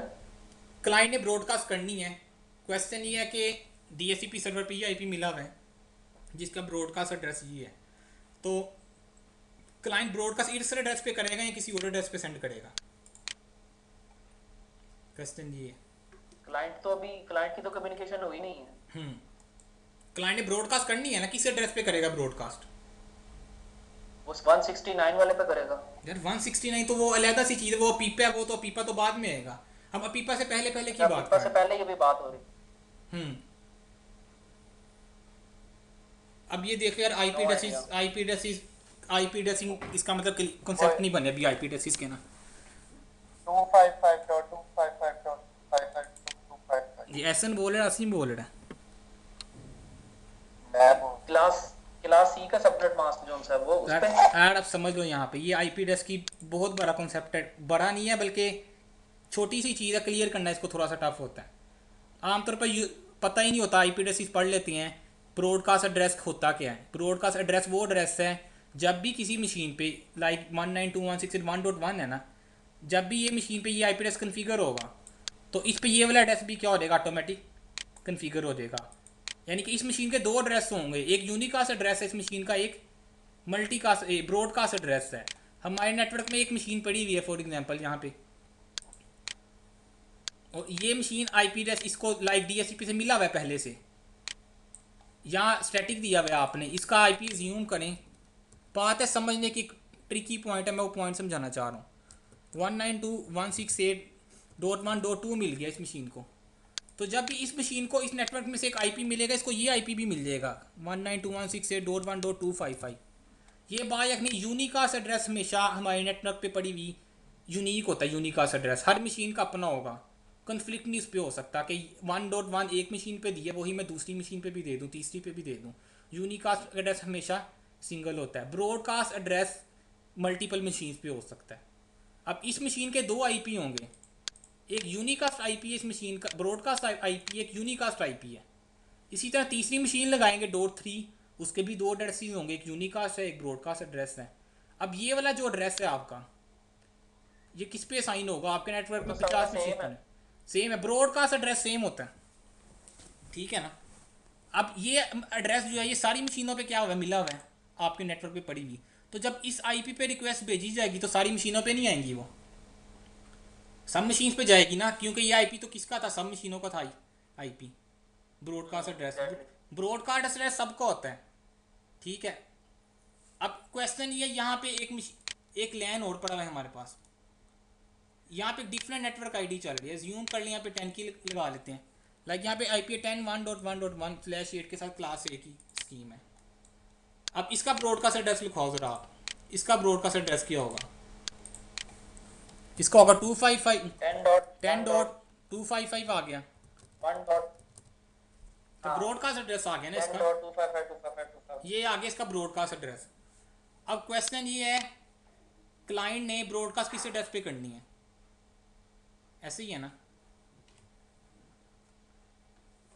अगर तो वो करता है इस एड्रेस के ऊपर,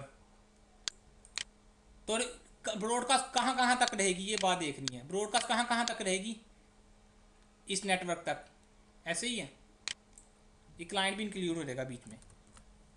ब्रॉडकास्ट कहाँ तक रहेगी? क्लाइंट से लेके इस नेटवर्क तक। लेकिन यहाँ पे अलग नेटवर्क लगा हुआ है, डिफरेंट नेटवर्क आईडी है।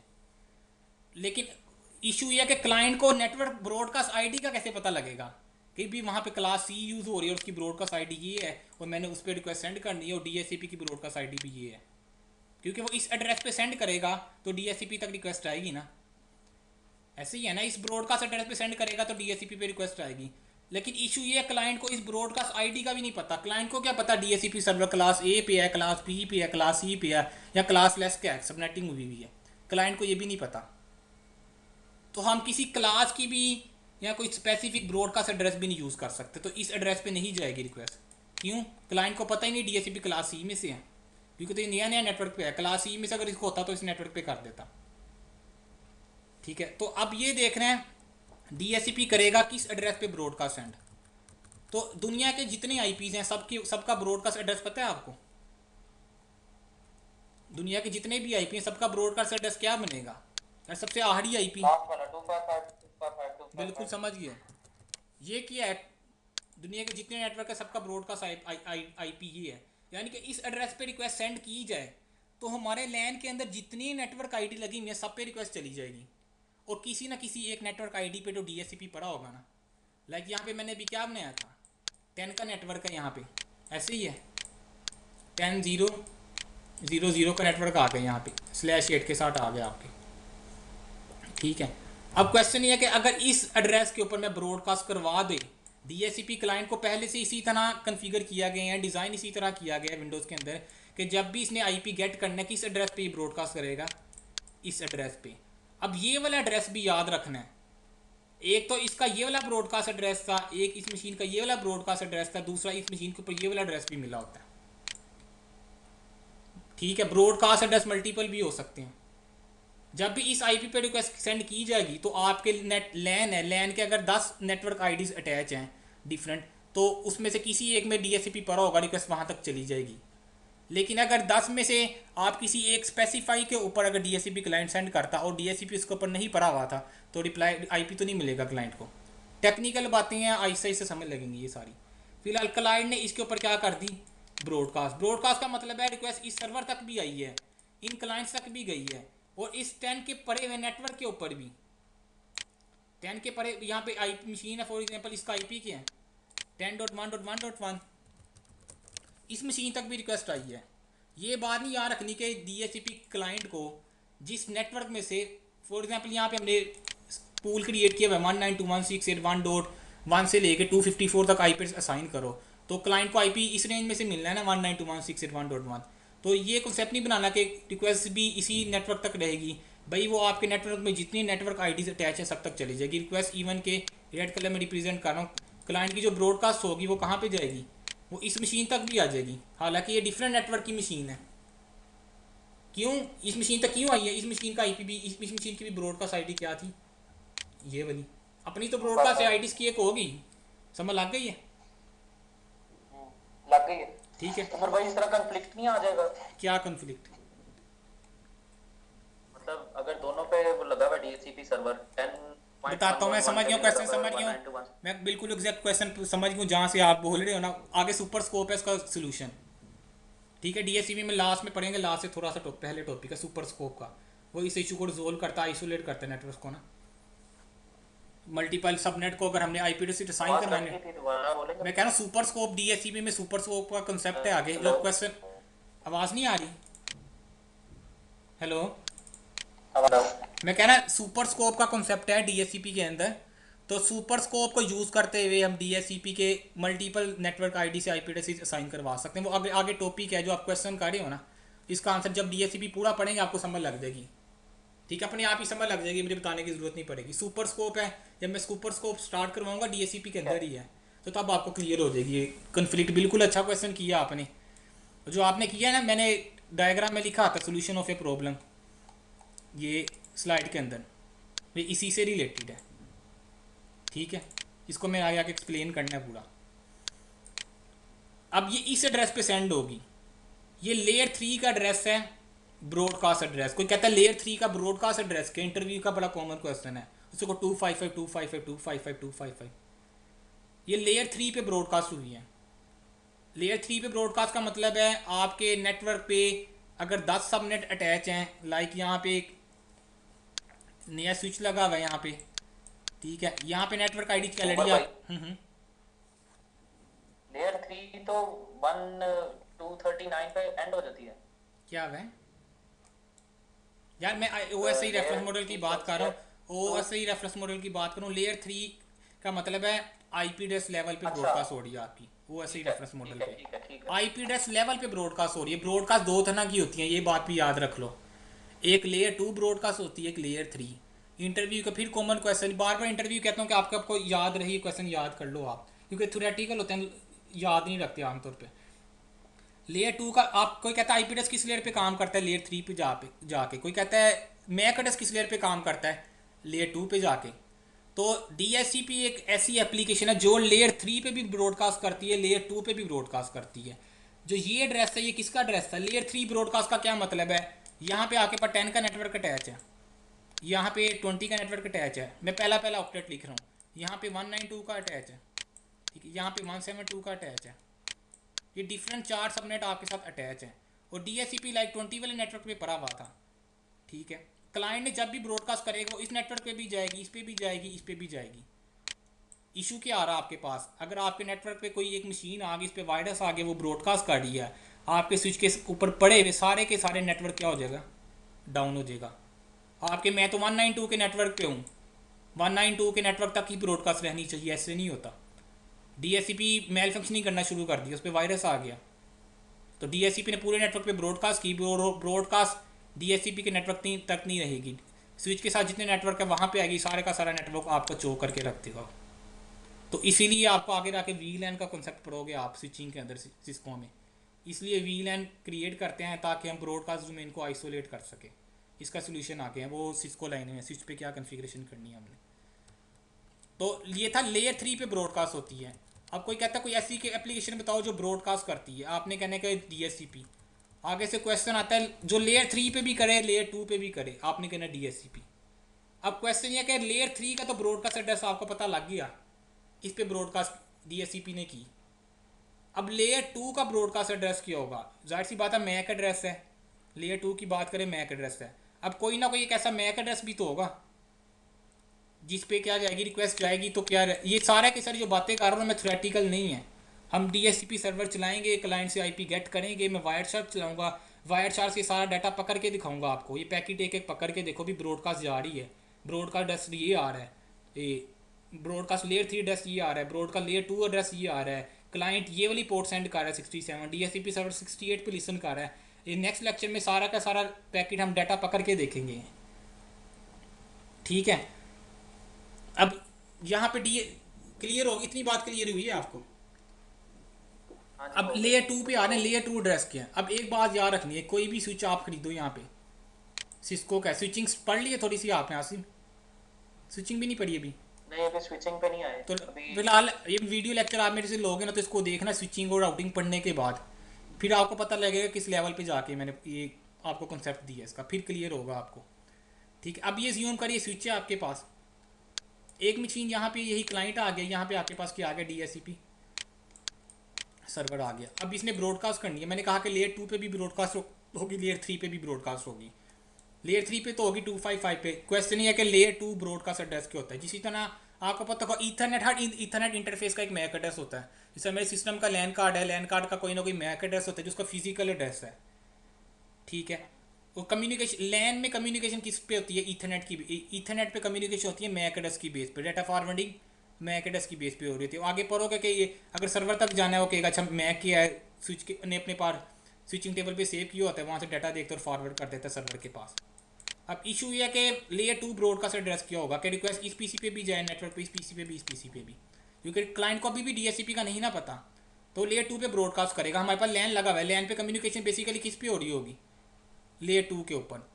तो जब भी सिस्को जितनी भी पोर्ट्स होती हैं स्विच की, उनका एक अपना मैक एड्रेस होता है, ऐसे ही है, ठीक है। इथरनेट पोर्ट्स है ना, जितनी पोर्ट्स हैं इनका एक मैक एड्रेस है।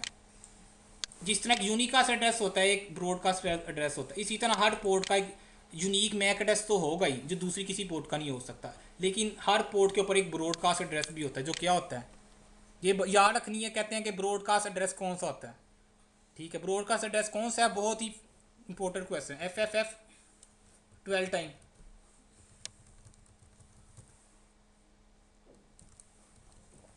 ये क्या आ गया आपके पास? 12 टाइम ब्रॉडकास्ट एड्रेस आ गया हेक्साडेसिमल में। तो हर पोर्ट के ऊपर ये वाला एड्रेस क्या होता है? कॉन्फ़िगर होता है। जब इस एड्रेस के ऊपर रिक्वेस्ट भेजी जाएगी तो ये एड्रेस तो हर पोर्ट का है स्विच की। अब ये रिक्वेस्ट एड्रेस हर पोर्ट का है, तो रिक्वेस्ट कहाँ से निकलेगी बाइट? इसके पास रिक्वेस्ट आई स्विच के पास, ने कहा कि what is your destination. Switch ने कहा कि स्विच ने फॉरवर्डिंग करनी है किसकी बेस पे? मैक एड्रेस की बेस पे। तो स्विच के पास रिक्वेस्ट आई, स्विच ने कहा व्हाट इज़ योर डेस्टिनेशन। उसने कहा कि माई डेस्टिनेशन इज़ ये वाला एड्रेस। उसने कहा अच्छा ये वाला एड्रेस है, ये वाला एड्रेस तो ब्रॉडकास्ट एड्रेस है, यहाँ से भी बाहर निकल लो, यहाँ से भी निकल लो। यहाँ से भी निकल दो, यहाँ से भी, यहाँ से जितनी पोर्ट से रिक्वेस्ट कहाँ से निकल गई, बाहर निकल गई, रिगार्डलेस के यहाँ पे कौन सी नेटवर्क आईडी अटैच है, यहाँ पे 192 की अटैच थी, यहाँ पे जी आपके पास 10 की अटैच थी, तो स्विच को की सब पोर्ट्स की का ब्रॉडकास्ट एड्रेस किया है सेम होता है। जब सारी पोर्ट्स पे ये वाला एड्रेस कन्फिगर है और डेस्टिनेशन क्या थी, यहाँ पे जाना है, और ये एड्रेस मल्टीपल पोर्ट्स का था या सब पोर्ट्स का था, रिक्वेस्ट हर पोर्ट से बाहर निकलेगी, हर पोर्ट से निकलेगी तो डीएससीपी की पोर्ट से भी बाहर निकलेगी। यहाँ पे डीएससीपी सर्वर कनेक्ट था।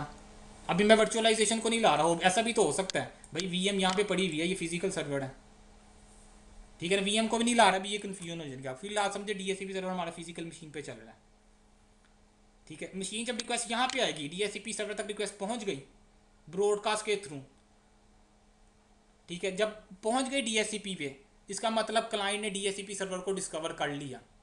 अब क्लाइंट सर्वर क्या रिप्लाई करेगा, ये बात आगे जाके मैं स्लाइड्स में दिखाता हूँ, फिलहाल इसको क्लियर कर रहा हूँ मैं। अब स्टार्ट से हम कम्युनिकेशन डिस्कवर हुआ बस अब बताने लगा, वही आप आगे बताने लगूँ, सारे स्टेप देखने लगे, अभी क्लियर हो जाएगा 1 मिनट में आपको।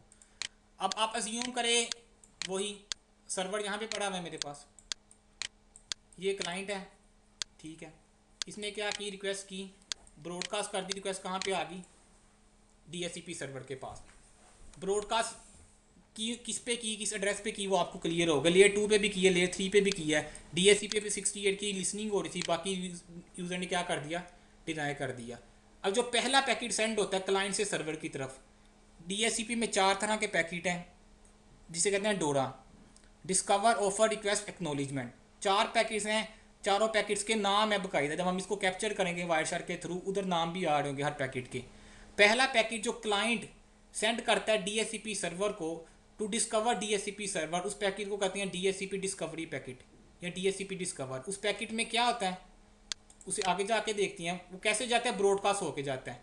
ये बात याद रखनी है, 4 पैकेट्स हैं, ब्रॉडकास्ट होने लेयर 3 पे भी, लेयर 2 पे भी, चारों के चारों पैकेट ये ब्रॉडकास्ट होते हैं, ये बात याद रखनी है।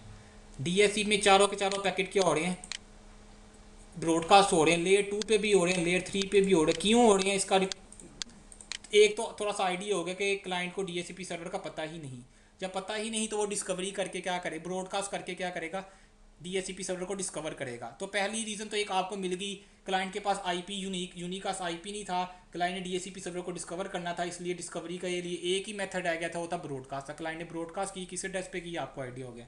तो पहला पैकेट क्लाइंट टू सर्वर होगा, उस पैकेट को क्या कहती है, डीएससीपी डिस्कवर पैकेट।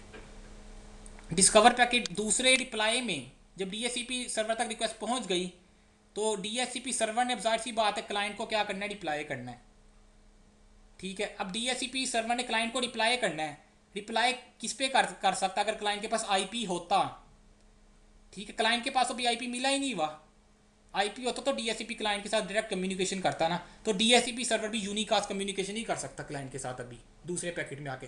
तो डीएससीपी सर्वर भी क्या करता है, ब्रॉडकास्ट करता है। ब्रॉडकास्ट करके क्या करता है, क्लाइंट को कहता है मैं तुम्हें आईपी एड्रेस ऑफर कर रहा हूँ, ऑफर का मतलब अभी असाइन नहीं किया, डीएससीपी सर्वर ने, क्लाइंट ने डिस्कवर किया, सर्वर ने उसको ब्रॉडकास्ट दोबारा की, बाकी यूजर्स ने क्या कर दी, डिस्कार्ड कर दी, जो क्लाइंट जिसने इनिशिएट की थी डीएससीपी की रिक्वेस्ट। हाँ इसलिए आज से ये सिक्योरिटी पॉइंट ऑफ व्यू से तो सही नहीं है, क्योंकि ये ब्रॉडकास्ट कर रहा है चारों पॉइंट्स। बिल्कुल, और कोई तरीका भी नहीं है कि हम डीएससीपी से आईपी गेट कर लें, और कोई तरीका भी नहीं हम डीएससीपी से आईपी गेट कर सकें। और सिक्योरिटी पॉइंट ऑफ व्यू से क्या कह सकते हैं, जब हमें आईपी मिला ही नहीं हुआ यार मशीन को, तो कोई ट्रैफिक हमारी कैप्चर भी कर लेता है। पे बाकी जितनी मशीन्स लगी हुई हैं वो तो देख सकती है ना कि क्या देख सकते क्या आईपी मिला है या नहीं, नहीं कैसे देख सकती हैं वो ये है, कोई सेशन कैप्चर करेगा, कोई स्विच को आपको, आपके जो स्विच है, स्विच को आपके हैक कर लेता है, तो स्विच से जो स्पेसिफिक पोर्ट है जहाँ पे हमारा डीएससीपी सर्वर लगा हुआ है, वहाँ पे जी वो अपना वायरशार्क कोई टूल लगा के मिररिंग करवा रहा है कि जी इस डीएससीपी सर्वर को की इस पोर्ट पे रिक्वेस्ट आए तो जी मेरे इस टूल के पास भेजता रहे। वो टूल आप जो वायरशार्क में इस तरह होता है, बिल्कुल हम स्विच की पोर्ट स्पेसिफिक कर देते हैं वहाँ पे जाके, और वहाँ पे डिफाइन कर दें कि इस स्पेसिफिक पोर्ट से ट्रैफिक गुजरे वो वायरशार्क पे आती जाए। उसके लिए स्विच पे एक्सेस चाहिए होगी आपको, स्विच पे एक्सेस आएगी तो ट्रैफिक रीडायरेक्ट करके अपने पास लेके आएगा ना, स्विच पे एक्सेस होगी तो वो रीडायरेक्ट करवाएगा ट्रैफिक अपने टूल की तरफ, फिर जिससे भी उसने मॉनिटरिंग करनी है, कोई ना कोई टूल यूज़ होगा उसका।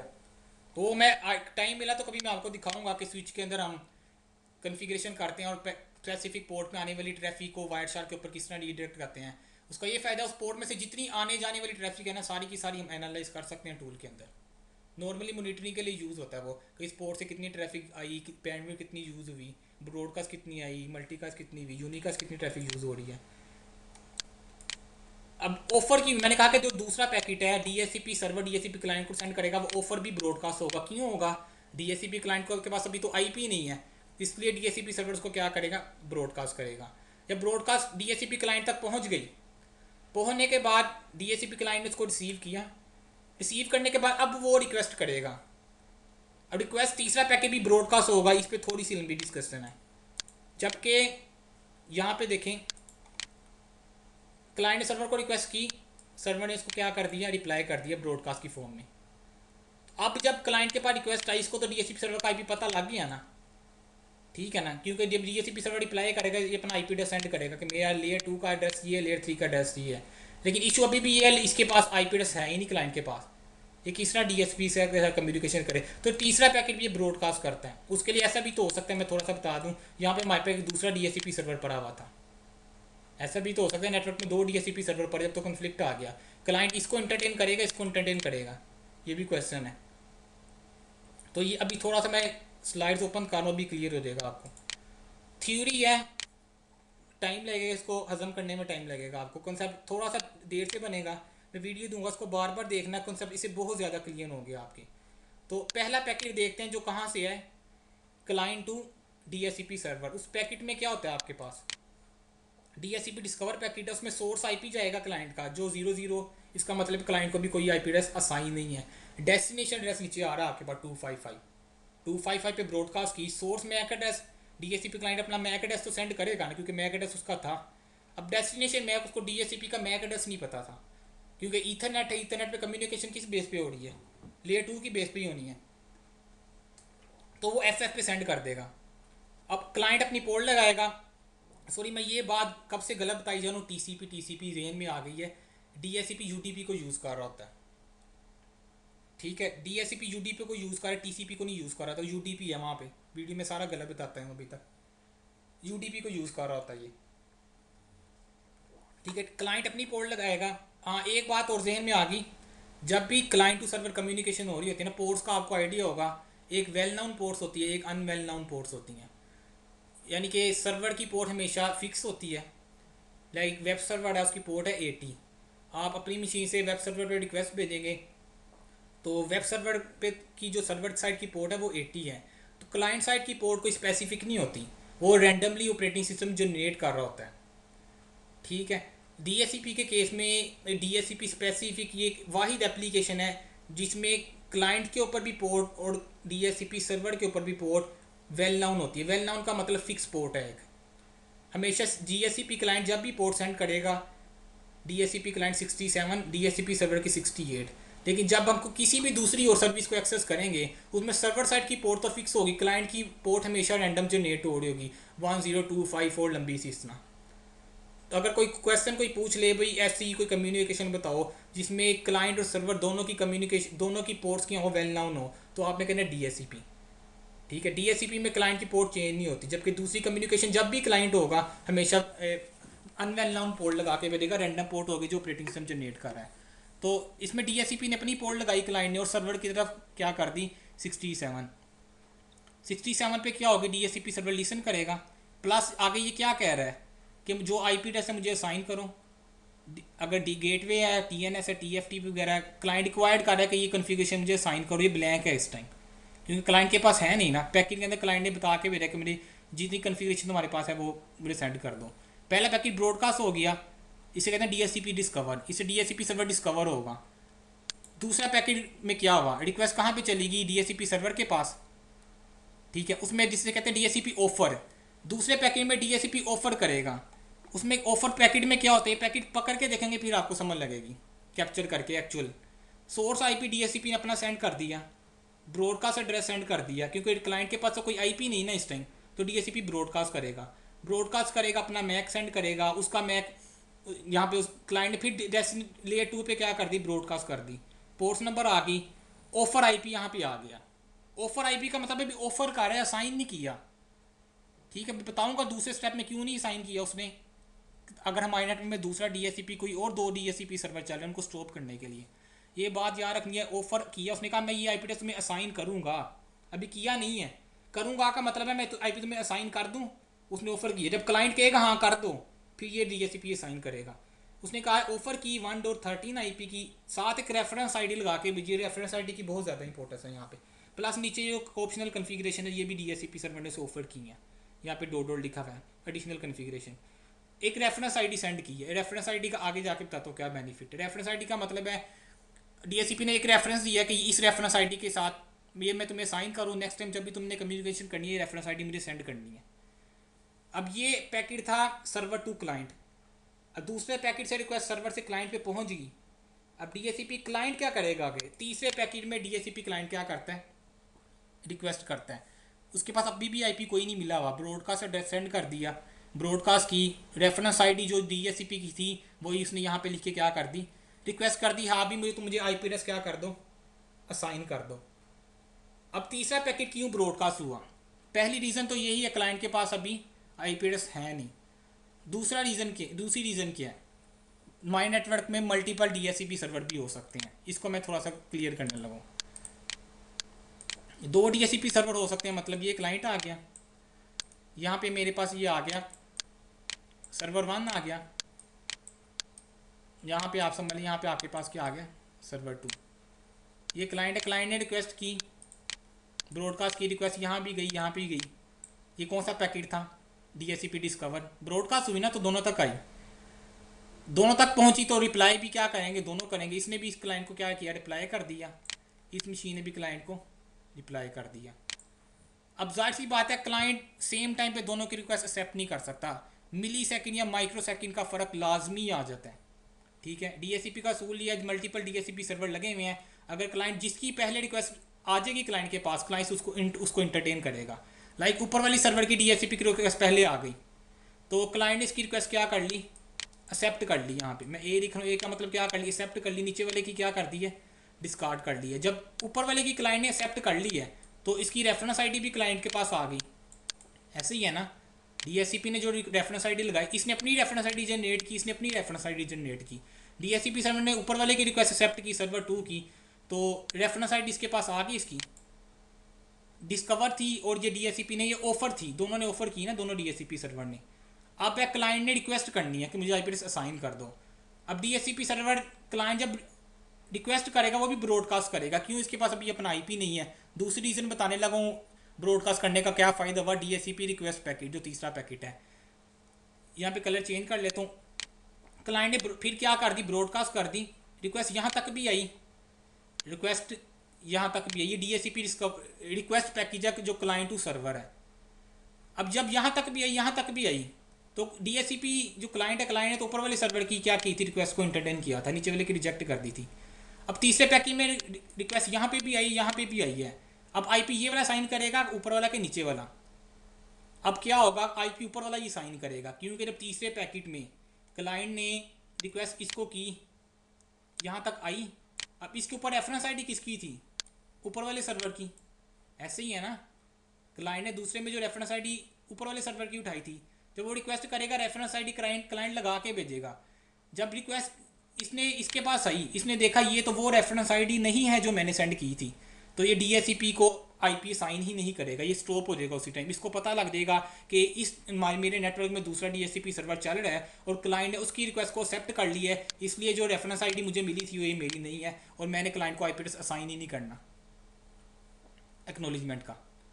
ये बात क्लियर हुई है? अगर नेटवर्क में 2 DHCP सर्वर चल रहे हैं, ए DHCP एक्सेप्ट करेगा, तीसरी रिक्वेस्ट में क्लाइंट ब्रॉडकास्ट इसलिए करता है ताकि हमारे नेटवर्क में दूसरे DHCP सर्वर को पता लग जाए कि कोई और नेटवर्क में DHCP सर्वर पड़ा हुआ, क्लाइंट उसके साथ कम्युनिकेट कर रहा है इस टाइम। क्योंकि जो रेफरेंस ID सर्वर 1 ने सेंड की थी वो नहीं है जो सर्वर 1 के पास तीसरे पैकेट से आई है, क्योंकि वो सर्वर 2 की थी, और ये रैंडम जनरेट कर रहे होते हैं रेफरेंस ID ना। ठीक है, ये अपनी रैंडम ID जनरेट करेगा, मतलब रेफरेंस ID की वजह से वो स्टॉप हो जाएगा से या वो रेफरेंस की वजह से बचेगा। हाँ, रेफरेंस ID के लिए बिल्कुल अगर ये भी IP एड्रेस असाइन कर देता सर्वर 1 भी सर्वर 2 भी, फिर तो इशू आ जाना था ना।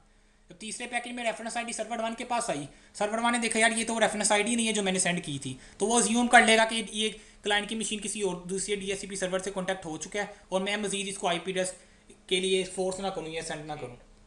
अब ये है कि रिक्वेस्ट क्लाइंट ने डीएचसीपी सर्वर को कर दी। अब चौथे पैकेट में क्या होगा, चौथा पैकेट फिर वही रीज़न है, क्लाइंट के पास इस टाइम आईपी तो नहीं है। चौथे पैकेट में ये क्या करेगा, ब्रॉडकास्ट कर देगा इस आईपी को, इस मशीन को आईपी एड्रेस असाइन कर देगा, उसे कहते हैं डीएचसीपी एक्नॉलेजमेंट। और चारों पैकेट यहाँ पे थोड़े से ओपन करके देखते हैं डायग्राम में। ये तीसरा पैकेट था रिक्वेस्ट। तीसरा पैकेट ये भी इंटरव्यू का क्वेश्चन है, बड़े बड़े लेवल पे जाके देंगे इंटरव्यू, कोई बहुत हैवी टेक्निकल बंदे वो पूछ सकता है तीसरा पैकेट क्यों ब्रॉडकास्ट होता है। आपने कहना तीसरा पैकेट ब्रॉडकास्ट इसलिए होता है, क्लाइंट के पास एक तो यूनिकास्ट आईपी नहीं है इसलिए वो ब्रॉडकास्ट करता है। दूसरा ये है कि वो रेफरेंस आईडी जब सेंड करेगा हमारे नेटवर्क में, अगर दूसरा डीएचसीपी सर्वर उसको पता लग जाएगा कि इसने दूसरे सर्वर की रिक्वेस्ट क्या कर ली, एक्सेप्ट कर ली, और मैं इसको एक्नॉलेजमेंट का पैकेट सेंड ना करूँ। अब चौथा पैकेट है, चौथे पैकेट में जाके आईपी एड्रेस असाइन हो जाता है। इसमें टोटल 4 पैकेट हैं, दो पैकेट क्लाइंट टू सर्वर है, 2 सर्वर टू क्लाइंट है। अब चौथा पैकेट कहाँ से होगा, सर्वर टू क्लाइंट। चौथे पैकेट में क्या करता है, सोर्स आईपी डीएचसीपी का अपना आ गया, डेस्टिनेशन वही ब्रॉडकास्ट आ गई, और ऑब्टेन आईपी आ गया यहाँ पे, और रेफरेंस आईडी फिर वही आ गई। ठीक है, कम्युनिकेशन में रेफरेंस आईडी यूज़ होती रहेगी। अब ये आईपी ने क्या कर दिया, क्लाइंट को असाइन कर दिया। चौथे पैकेट में क्लाइंट के पास जाके ये यूनिकास्ट आईपी था, यूनिकास्ट आईपी एड्रेस क्लाइंट को जब असाइन हो गया तो आप इसमें कम्युनिकेशन कर सकते हैं। क्लाइंट को आईपी मिल गया, क्लाइंट नेटवर्क पे आ गया। इसके अलावा ऑप्शनल अगर डीएचसीपी में कॉन्फ़िगरेशन की हुई थी जो सेटिंग थी वो भी उसने क्लाइंट को क्या कर दी, साइन कर दी ऑटोमेटिकली। तो 4 पैकेट है, उसको डायग्राम के थ्रू देखते हैं तो ज़्यादा क्लियर होगा आपको भी।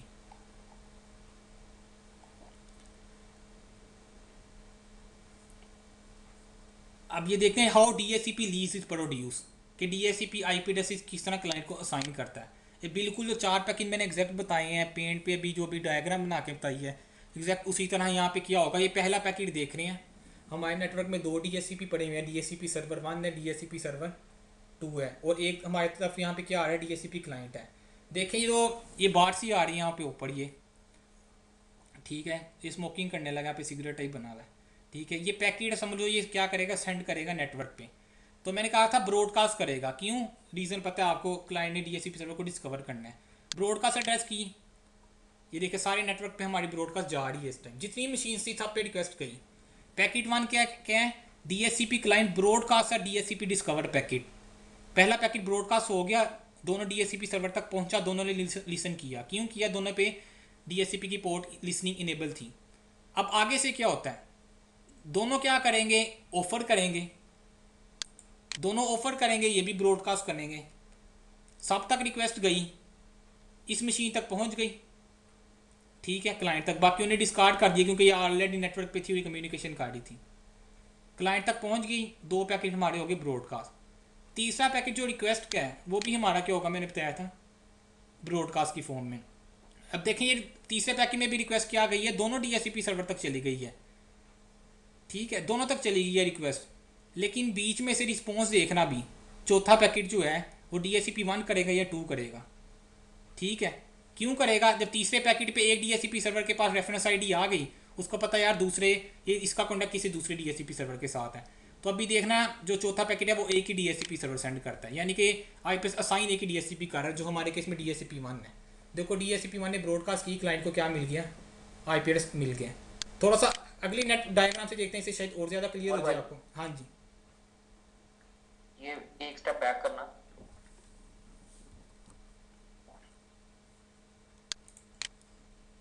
नहीं इसी का थर्ड पॉइंट मैं कर रहा हूँ, ये वाला।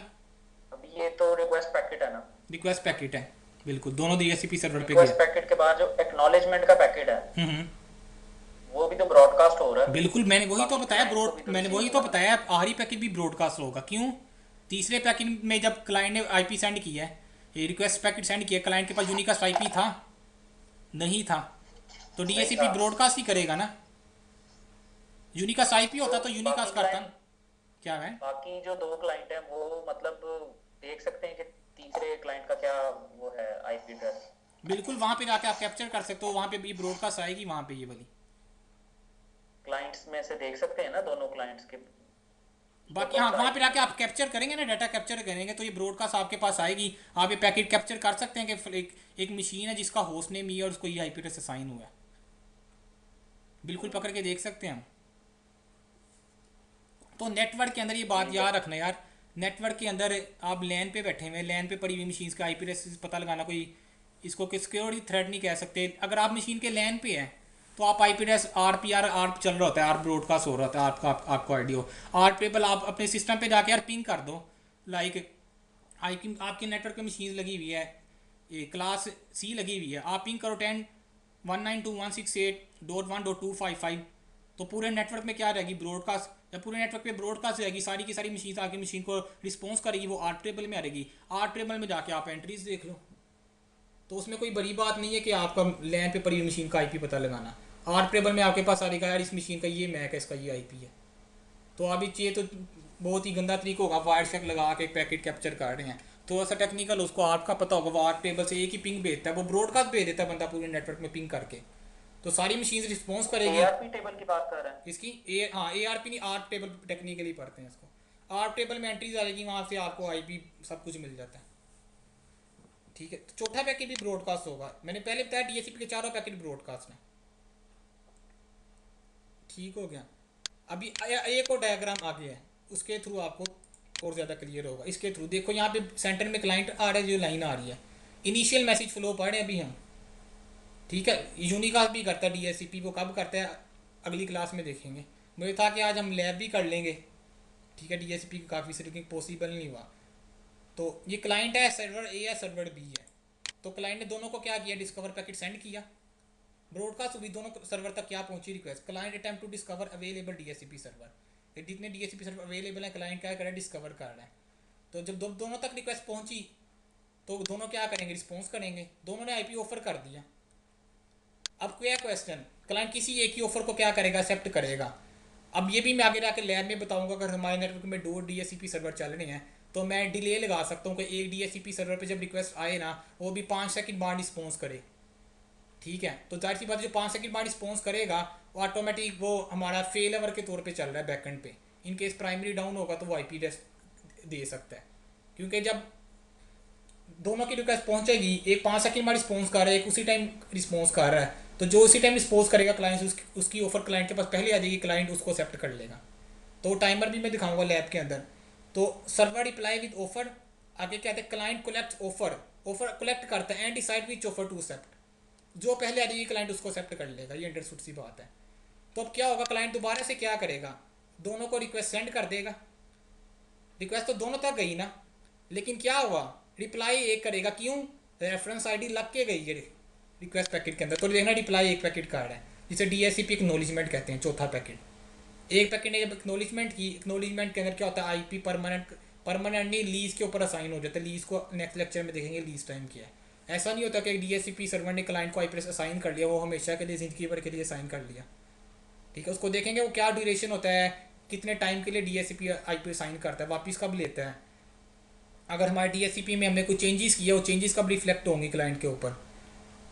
तो ये 4 पैकेट थे, क्या हो गए हमारे, ब्रॉडकास्ट हुआ, कॉन्फ़िगरेशन कंप्लीट हो गई हमारे पास। अब डीएससीपी सर्वर इंस्टॉल करके देखते हैं, ठीक है, और आईपी एड्रेस असाइन करके देख लेते हैं। लीज टाइम काफ़ी सारा हो गया, डीएससीपी लीज को बाद में देखेंगे, क्योंकि डीएससीपी लीज समझने वाली थोड़ी सी बात है। ये लीज टाइम क्या है, तो अभी मैं मशीन के ऊपर आ रहा हूँ, डीएससीपी सर्वर को एक्सेस कर लेते हैं। एक्सेस करने के लिए मैंने पहले बताया था, इस टाइम इसके ऊपर आईपी एड्रेस अपीपा से मिला हुआ है। तो अपीपा के थ्रू मैं डीएससीपी इंस्टॉल करूँगा, मुझे वार्निंग आ रहेगी कि इस पर पहले स्टैटिक आईपी एड्रेस को साइन करो, फिर डीएससीपी वर्क करेगा। तो इस पर कोई भी आप नेटवर्क चला ले, 192.168.1.1 ऐड कर लिया मैंने, लाइक सबनेट मास्क आ गया, डिफ़ॉल्ट गेटवे इसकी भी ज़रूरत नहीं है अभी, हमें असाइन करना तो असाइन कर दे। फिलहाल आईपी एड्रेस से भी हमारा काम चलेगा। इस पर डीएचसीपी लगाने लगे, डीएचसीपी सर्वर चलाने लगे। डीएचसीपी सर्वर पे खुद पहले मैंने क्या किया, स्टैटिक आईपी एड्रेस असाइन कर दिया। सेटिंग देना जरूरी है जी यार, डीएचसीपी सर्वर आप इसके ऊपर चला भी दें, और डीएचसीपी सर्वर के ऊपर खुद क्या है, स्टैटिक आईपी नहीं है, तो इसके ऊपर आप जाके ऑटोमेटिक आईपी कैसे गेट करेंगे, क्योंकि डीएचसीपी सर्वर के ऊपर आईपी होता तो क्या करता, असाइन करता क्लाइंट को। डीएचसीपी पे स्टैटिक आईपी होना ज़रूरी है, डीएचसीपी सर्वर का अपना आईपी स्टैटिक होना चाहिए। तो ऐड रोल्स एंड इधर जाए DHCP सर्वर, बिल्कुल सिंपल है, नेक्स्ट फिनिश है। एक बात याद रखनी, जब भी नेटवर्क में आपने काम करना है, विंडोज़ इंस्टॉल करते हैं बाय डिफ़ॉल्ट आपको पता है होस्ट नेम जो आ रहा होता है यहाँ पे बड़ा अजीबोगरीब सा आता है, WIN लंबा से एक नाम आ जाएगा। तो जब भी नेटवर्क में DHCP लगाना है, कोई भी सर्वर लगाए, आप पहले उसका होस्ट नेम रीनेम कर ले, माई कंप्यूटर में जाके प्रॉपर्टीज़ में जाके वहाँ पे होस्ट नेम चेंज कर ले, लाइक इसका नाम रख ले DHCP या जो भी सूटेबल नेम है वो रीनेम कर लें। क्योंकि बाद सर्विसेज ऐसी होती हैं वो रीनेम सर्विस इंस्टॉल करने के बाद अगर उसको रीनेम किया जाए होस्ट नेम, उसमें इश्यूज़ आते हैं। DHCP के केस में ऐसा तो नहीं है, बड़ी बड़ी एप्लीकेशंस पे आप जाते हैं तो वहाँ पे अगर आप लाइक SQL सर्वर आपने इंस्टॉल किया हुआ है और आपने मशीन को रीनेम कर लिया SQL सर्वर इंस्टॉलेशन के बाद, को SQL सर्वर आपका नहीं चलेगा, आपको डिफरेंट जगह लोकेशंस पे जाके डिफरेंट इश्यूज आएंगे क्योंकि आपने होस्ट नेम चेंज कर लिया हुआ था। हाँ जी, हर सर्विस के लिए रीनेम करना पड़ेगा या एक दफा सर्वर को ही रीनेम करना है? मेरा मतलब था कि इस मशीन का ना एक स्पेसिफिक नाम होता है, आप नेटवर्क में उसको ईजिली आइडेंटिफाई कर सकते हैं। लाइक जैसे मैंने किया हुआ है उसको रीनेम सर्वर 1 रखा हुआ है। मशीन का एक नाम ये तो यानी मैंने कि, भी किया हुआ है। हाँ मशीन का एक नाम यानी कि एक ऐसा रखें कि सूटेबल आपको याद रहे, ये नहीं कि अजीबोगरीब गंदा सा लंबा सा नाम आ रहा है, वो बड़ा कन्फ्यूजन करता है आपके नेटवर्क में ना। समटाइम उसको एक्सेस करने आपको उस मशीन का IP याद ही नहीं है, एटलीस्ट आपको नेम याद होगा, आप नेम से उसको एक्सेस तो कर सकते हैं ना। अगर आपको नेम भी नहीं याद, IP भी नहीं याद, फिर किया बैठे रहेंगे या उसकी कंसोल से जाकर उसको फाइंड करेंगे VM है तो रीनेम करनी। जब भी सर्वर इंस्टॉल करना है प्रोडक्शन इन्वायरमेंट में, ये बात याद रखनी है। ऑपरेटिंग सिस्टम इंस्टॉल करें, एंटीवायरस इंस्टॉल करें, विंडोज़ अपडेट सारी इंस्टॉल करें, सिक्योरिटी अपडेट्स। लैब में तो कुछ नहीं है, लेकिन आप सिक्योरिटी अपडेट्स एंटीवायरस लाजमी इंस्टॉल करें अपने सर्वर के ऊपर, सर्वर ताकि आपका फुली अपडेटेड हो, सिक्योर हो। ठीक है, जो भी उसके बग फिक्सेस हैं माइक्रोसॉफ्ट ने बनाए हैं वहाँ से डाउनलोड करें, इंस्टॉल करें। तो सर्वर का IP यहाँ पे आ गया 192.168.1.1। ठीक है, ये लाजमी देखना है यहाँ पे IP एड्रेस पे लिसनिंग कर रहा हो। यहाँ पे अगर ये विजिट में रन कर देता IP एड्रेस बाद में साइन करता है, यहाँ पे DHCP उसने उठाना ही नहीं था IP, और फिर DHCP की सभी बाद में स्टार्ट नहीं होनी थी। तो मेक श्योर करें जो आपका IP एड्रेस साइन है वो यहाँ पे लिसन हो रहा हो। नेक्स्ट करना है तो यहाँ पे सिंपल है, DHCP सर्वर है, इंस्टॉल कर दे इसको, नेक्स्ट फिनिश है। आज बिल्कुल इसके हल्का से कवर भी दूंगा क्योंकि आज थ्योरी बहुत ज़्यादा हो गई है, थ्योरी कल भी बहुत ज़्यादा है, अगर वो लैब थोड़ी सी करके ना भी थोड़ा सा थ्योरी वाला जो खुश टॉपिक था अभी वो थोड़ा सा फ्रेश हो जाएगा लैब करके। टाइम है ना आपके पास अभी? टाइम बस मेरा ख्याल है 10 मिनट तक कर लें बस ठीक है, 10 मिनट तक और कर लेते। तो इंस्टॉलेशन स्टार्ट है हमारे पास। एक बात याद रखनी, जब भी इंस्टॉलेशन के दौरान कोई एरर आ जाए ना आपको, तो ट्रबल शूटिंग का एक सबसे आसान वे यही है कि आप इवेंट व्यूअर में जाके लॉग देखें उसी टाइम। जैसे ही एरर यहाँ पे थ्रू होगा इवेंट व्यूअर में लाजमी कोई ना कोई लॉग उसका जनरेट हुआ होगा। तो इंस्टॉलेशन फेल्ड हो, ये ना हो कि ये ऑपरेटिंग सिस्टम री इंस्टॉल कर लो, सब कुछ कर लो, तो ट्रबल शूट करना इवेंट व्यूअर में जाके वो एरर देखें, एरर को गूगल पे देखें, कॉपी पेस्ट करें, वहाँ से कोई ना कोई सोल्यूशन मिल जाएगा। तो फिलहाल ये हमारा सक्सीड हो गया है। क्लोज करता हूँ इसको मैं टूल्स में आके, यहाँ पे ये साइन और एक्सक्लेमिनेशन आ गया। इसका मतलब क्या है कि आपने कोई सर्विस इंस्टॉल की है लेकिन अभी तक कन्फिगर नहीं की। ठीक है, यहाँ से भी मैं कंप्लीट कर सकता हूँ, मैं कैंसिल करके इसको क्या करता हूँ स्टार्ट में जाके भी ओपन करवा सकता हूँ। तो DHCP सर्वर जैसे ही ओपन किया, सर्वर 1 सेलेक्ट किया, IP वर्जन 4 पे कॉन्फ़िगरेशन करनी है, IP वर्जन 6 पे। तो स्टार्ट में क्या होगा, आपको एक पूल या रेंज ऑफ IP एड्रेसेस क्या करनी पड़ेगी, डिफाइन करनी पड़ेगी। एक इसमें क्रिएट होता है स्कोप में डिफाइन करते हैं रेंज ऑफ IP एड्रेस। ठीक है, ये मल्टी कास्ट भी आता है नीचे, फेल है, बड़ी सारी चीज़ों को आगे आने वाले लेक्चर्स में 1 बाय 1 करके डिस्कस करेंगे। ठीक है, तो अभी न्यू स्कोप क्रिएट करना है। स्कोप का मतलब क्या है, इसके अंदर रेंज ऑफ IP एड्रेसेस हमें डिफाइन करनी है जो DHCP असाइन करेगा क्लाइंट्स को। तो नेक्स्ट करें, यहाँ पे कहता क्या नाम देना है इसने, मैंने कहा कि यहाँ पे कोई भी नाम दे दे, स्कोप 1 दे दें, डिस्क्रिप्शन देनी है वो दे दे, जो भी सूटेबल है। अब यहाँ पे कहते हैं स्टार्ट IP एड्रेस किया। अब यहाँ पे 192.168.1.1 नहीं मैं दे सकता। 1 क्यों नहीं दे सकता, वो मेरे खुद DHCP सर्वर का IP है, और DHCP अपना IP ही किसी को असाइन कर दे तो कन्फ्लिक्ट आ गया ना हमारे नेटवर्क में। तो आपके जो IP एड्रेसेस आपने स्टैटिक असाइन किए हुए हैं या एक रेंज आप निकालें, लाइक मैं कहता हूँ 192.168.1.10 से लेके मैंने सर्वर्स को IP एड्रेसेस असाइन करने हैं, वो मेरे क्लाइंट्स की असाइनमेंट के लिए यूज़ नहीं होंगे। तो आप उसको यहाँ से क्या कर लेते हैं, एक्सक्लूड भी करवा सकते हैं। लाइक मैंने कहा कि 192.168.1.1 से मैंने कहा स्टार्ट करो, 1.2 254 तक असाइन कर दिए। ठीक है, लेंथ क्या आ गई इसकी, यानी कि सबनेट मास्क आ गया इसका नीचे जो आ गया आपके पास। ठीक है, अब यहाँ से लेके मैंने पूरा पूल डिफाइन कर दिया 254 तक। अब 1 मेरे DHCP सर्वर का IP, हालांकि इसमें होना नहीं चाहिए। पहला तरीका कि आप यहाँ पे स्टार्ट ही 11 से कर दें। आपके शुरू के IP में क्या करूँगा, DHCP वो स्टैटिक में सर्वर्स के लिए रिजर्व कर लिया आपने। अभी मैं 1 कर रहा हूँ, मैं चीज़ दिखाना चाह रहा हूँ आपको। स्टार्ट किया, यहाँ से लेके यहाँ तक IP एड्रेस असाइन करो, नेक्स्ट कर दो। कहते हैं एक्सक्लूजन रेंज। एक्सक्लूजन का मतलब क्या है, इस रेंज में से कोई IP एड्रेस निकालना है। मैंने कहा कि हाँ निकाल लो 192.168, या एक तरीका था आप ऐड ही नहीं करते, 1 से लेके मैंने कहा 192.168.1.10 तक एक्सक्लूड कर लो। पहले मैंने दिए, बाद में मैंने IP एड्रेस क्या कर लिए, एक्सक्लूड कर लिए, ऐड करवा दिए इनको। ये आ रहा है subnet delay in millisecond, जो मैं आपको बता रहा था DHCP कब रिस्पॉन्स करेगा, तो बाद में बताऊंगा आपको। ठीक है, IP एड्रेस पहले लिए फिर वापस ले लिए। इस पे हम आगे सारा लेक्चर इसी पे, ये लीज टाइम के ऊपर है कि DHCP जब IP एड्रेस असाइन करेगा इस रेंज में से जो हमने डिफाइन किया है, तो 8 दिनों के लिए असाइन करेगा। बाय डिफॉल्ट लीज टाइम आ रहा होता है 8 दिनों के लिए। लीज का मतलब है कि डिले आ रहा है वॉइस नंबर। वही सर। अच्छा, तो ये डेज आ रहा है 8 दिनों के लिए क्या करेगा, साइन करेगा। लीज टाइम के ऊपर अलहदा से कल अच्छा सा डिटेल में देखेंगे। तो ये लीज का मतलब है DHCP साइन करेगा for the specific interval of time.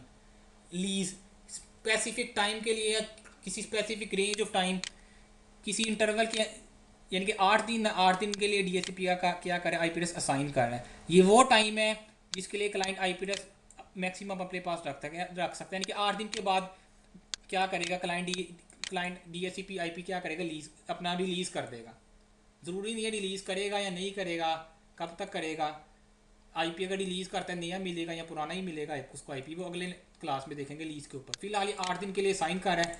ये भी एक है कि बाय डिफॉल्ट लीज टाइम क्या होता है विंडोज़ के अंदर, 8 डेज़ होता है। 8 डेज़ के लिए IP एड्रेस साइन करेगा। वो कहता है IP एड्रेस तो कन्फिगर कर लिया पूल आपने, इसके अलावा कहता है फर्दर सेटिंग्स आपने करनी है, यानी कि गेटवे का एड्रेस असाइन करना है आपने, DNS का एड्रेस असाइन करना है डिफ़ॉल्ट गेटवे का। तो मैं इसको नो कर रहा हूँ। अभी मैं अलहदा से अंदर से जाके आपको दिखाऊंगा वो एड्रेस असाइन कहाँ से होने हैं। फिलहाल मैंने यहाँ से क्या किया, नो नेक्स्ट करके यहाँ पे मैंने फिनिश कर दिया। तो ये पूल आपने क्रिएट करने के बाद फ़ौरन आपका IP एड्रेस असाइन नहीं करना स्टार्ट होगा। IP एड्रेस तब स्टार्ट करेगा जब आप दो चीज़ें इसमें करेंगे। एक तो पूल पे यहाँ पे रेड कलर का साइन आ रहा है, इसका मतलब पूल तो आपने डिफाइन कर दिया लेकिन ये एक्टिव नहीं है, इस टाइम डिसेबल स्टेट में है। दूसरा ये कि अगर ये मशीन एक्टिव डायरेक्टरी पे है, डोमेन ज्वाइन है, तो इसको एक्टिव डायरेक्टरी में जाके ऑथोराइज भी करना पड़ता है आपको, वो सर्वर को करना पड़ता है जाके। जब एक्टिव डायरेक्टरी पढ़ेंगे सिंपल कुछ नहीं है, राइट क्लिक करके आपने उसको ऑथोराइज कर देना है। ठीक है, ये एक्टिव डायरेक्टरी ज्वाइन नहीं है, डोमेन ज्वाइन होती है। यहाँ पे राइट क्लिक करते हैं आप सर्वर के ऊपर, यहाँ पे ऑथोराइज की एक ऑप्शन आ रही होती है। आपने सबसे पहले सर्वर इंस्टॉल करने के बाद ऑथोराइज करना है उसको। ऑथोराइज का मतलब उसको अथॉरिटी दे रही है कि वो क्लाइंट को IP एड्रेस असाइन कर सकता है डोमेन के अंदर। वो यहाँ पे नहीं आ रहा, इसलिए ऑथोराइज की ऑप्शन भी नहीं आ रही। क्यों नहीं, मेरी मशीन किसी डोमेन पे नहीं है, वर्क ग्रुप में है, तो ये डीएक्टिवेट आ रहा है बाय डिफॉल्ट। राइट क्लिक करके मुझे इसे एक्टिवेट करना पड़ेगा। एक्टिवेट किया, वो साइन चला गया। अब DHCP एड्रेसेस पूल आ रहे हैं। पूल में ये रेंज मैंने डिफाइन की थी, ठीक है, जो ग्रीन कलर में आ रही है, रेड से कलर में आ रही है, ये एक्सक्लूजन रेंज आ रही है। इसका मतलब ये IP मैंने क्या कर लिए थे, वापस ले लिए थे। ये IP एड्रेस असाइन नहीं होंगे। असाइन कहाँ से होंगे, ये वाले एड्रेस लीजीज आ रही है। लीजी का मतलब है ये देखिए क्लाइंट को IP मिल गया है। मेरी एक विंडोज 8 वाली जो मशीन थी ना, वो क्या कर रही थी नेटवर्क में, अपीपा से उसको IP मिला हुआ था, वो नेटवर्क कंटिन्यूस नेटवर्क में ब्रॉडकास्ट कर रही थी। जैसे ही ब्रॉडकास्ट कर रही थी उसको DHCP मिला, DHCP ने उसको क्या कर दिया, IP एड्रेस असाइन कर दिया। तो जितनी मशीन को हमारे नेटवर्क में IP एड्रेस असाइन होगा वो कहाँ पे आ जाएगी, लीजीज में जाके आ जाएंगी। ठीक है, रेजर्वेशन में क्या चीज़ है, इसको आने वाले लेक्चर में देखेंगे। स्कोप क्या चीज़ है ये देख लें। स्कोप ऑप्शन, स्कोप ऑप्शन में हम फर्दर सेटिंग्स डिफाइन कर सकते हैं, लाइक DNS का एड्रेस क्या होगा, गेटवे का एड्रेस क्या होगा, स्टैटिक राउट क्या होंगे, TFTP का एड्रेस क्या, NTP का सर्वर क्या, यानी कि एडिशनल सेटिंग्स एड्रेस पूल के अंदर मेन रेंज डिफाइन करेंगे। स्कोप ऑप्शन के अंदर further settings, optional settings define करेंगे हम। लाइक मैंने कहा कि कन्फिगर ऑप्शन कहता है क्या डिफाइन करना है, मैंने कहा कि राउटर से मुराद के यहाँ पे डिफॉल्ट गेटवे। DNS के अंदर हर चीज़ की आइडेंटिफिकेशन की जाती है कोड के अगेंस्ट, 020304 5 आ रहे हैं। तो यहाँ पे कहता जो है उमर भाई हाँ जी। जो आज हम मुझे बात वापस आ रही है अपनी। आज हम सब तो यहाँ से राउटर का एड्रेस है, मैंने कहा कि मेरे गेटवे का एड्रेस क्या है। राउटर का एड्रेस क्या मतलब, मेरे गेटवे का एड्रेस है, गेटवे का एड्रेस है 192.168.133 फॉर एग्जांपल। ये मैंने क्या करवा दिया, ऐड। अब ये क्लाइंट को क्या मिल जाएगा, यहाँ पे आईपी एड्रेस मिल जाएगा। अब क्लाइंट जब रिक्वेस्ट करेगा उसको क्या मिलेगा, इस रेंज में से एक आईपी। ये याद रखनी, जो मैंने रेंज डिफाइन की है ना 1 से लेकर 254 तक, इसका मतलब ये नहीं है कि डीएससीपी की रेंज कहाँ से, डीएससीपी स्टार्ट से ही आईपी एड्रेस असाइन करना शुरू करेगा। डीएससीपी उस पूल में से किसी कोई सा भी आईपी एड्रेस असाइन कर सकता है। वो स्टार्ट से भी दे सकता है, एंड से भी दे सकता है, बीच में से भी दे सकता है। ऐसा नहीं होता कि पहले 1 दिया, दूसरा क्लाइंट आया उसको 2, तीसरे को तीसरा, चौथे को चौथा आईपी। वो किसी भी रेंज में से दे सकता है। अभी यहाँ पे 11 असाइन हुआ है ना, यहाँ पे आखिरी आईपी भी दे सकता था, अभी में 30 भी दे सकता था। ये रैंडम है, इस पर ये नहीं रहना कि एक यानी कि सीक्वेंस वाइज देता है। सीक्वेंस आईपी एड्रेस असाइनमेंट नहीं है, ठीक है। पूल में वो आईपी हैं जो हमारे पास इस टाइम साइन होंगे, लीज में वो हैं जो आईपी एड्रेस अवेलेबल नहीं है। जो भी आईपी लीज में आ जाएगा इसके अंदर, इस स्क्रीन के अंदर, इसका मतलब वो डीएचसीपी अब दूसरे क्लाइंट को साइन नहीं करेगा, ठीक है। स्कोप ऑप्शन को अगर देख रहे तो ये राउटर का एड्रेस डिफाइन कर दिया। कॉन्फ़िगर ऑप्शंस में क्या किया, मैंने कहा कि नेम सर्वर आ गए यहाँ पे। नेम सर्वर से मुराद के यहाँ पे डीएनएस सर्वर का एड्रेस क्या देना है, वो मैंने कर दिया 192.168। मैंने कहा कि वो चले 1.5 पे। मल्टीपल भी ऐड कर सकते हैं, ज़रूरी नहीं है आप एक ऐड करें। मैंने कहा 192.168.1.6, दोनों पे मेरी डीएनएस की सर्विस चल रही थी, ठीक है ना। दोनों की डीएनएस ही तीसरे ऐड कर दें। लाइक मैंने कहा कि अगर मेरे दोनों डीएनएस सर्वर डाउन और रिक्वेस्ट कहाँ पे चली जाए, गूगल के डीएनएस सर्वर पे, तो आप मल्टीपल नेम सर्वर भी आपने ऐड कर दिए यहाँ पे। इसके अलावा ये देखिए काफ़ी सारी जो ऑप्शन है, ये सारी की सारी चीज़ें आप डीएचसीपी के थ्रू ऑटोमेटिक असाइन करवा सकते हैं। यहाँ पे स्टैटिक राउट देखें आप, स्टैटिक राउट की ऑप्शन भी आ रही होती है। ये देखिए एनएनटीपी सर्वर, POP3 सर्वर, अच्छा, एसएमटीपी ये सर्वर। सेटिंग जो से भी यहाँ पे हम सिलेक्ट करेंगे वो पुश हो जाएंगी क्लाइंट की मशीन पे। वो अगले लेक्चर में, लीज टाइम उसी के ऊपर। अगर तो प्री कन्फिगर थी, ये सेटिंग्स पहले से कन्फिगर थी और क्लाइंट ने रिक्वेस्ट की और डोरा का प्रोसेस चला, तो ये ऑटोमेटिक पुश हो जाएंगी, ठीक है ना। बिल्कुल आप ठीक है ना, अभी तक इतना समझे। जो सेटिंग यहाँ पे मैं डिफाइन करूँगा वो क्लाइंट के पास ऑटोमेटिक चली जाएंगी।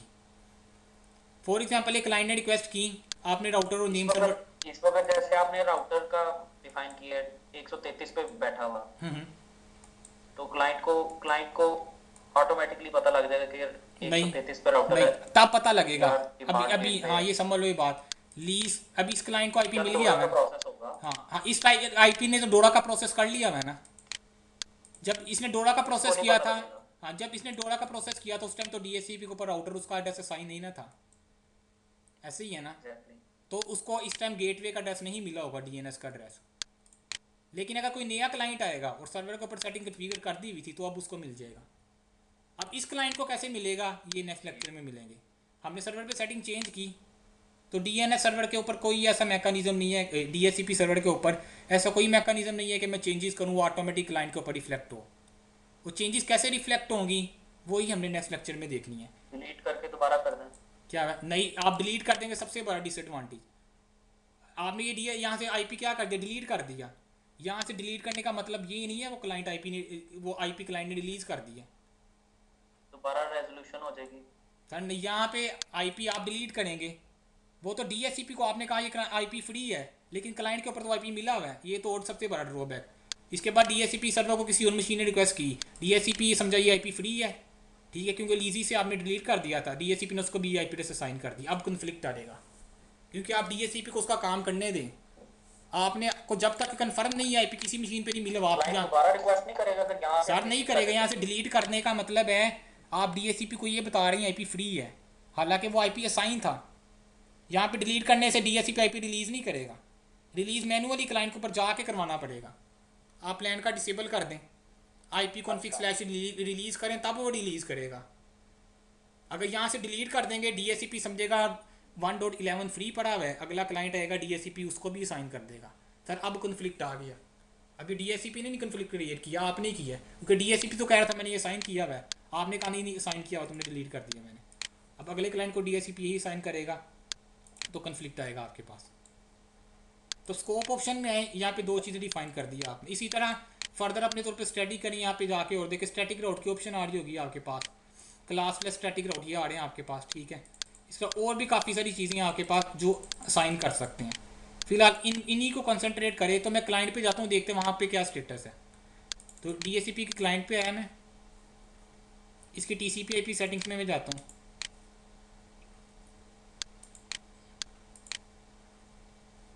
इसको डिटेल में देखें तो यहाँ पे क्या आ रहा है, इसका IP, इसको DHCP सर्वर का पता, ये देखें DHCP इनेबल है। कौन से DHCP ने ये IP दी है, इस DHCP सर्वर ने IP दी है।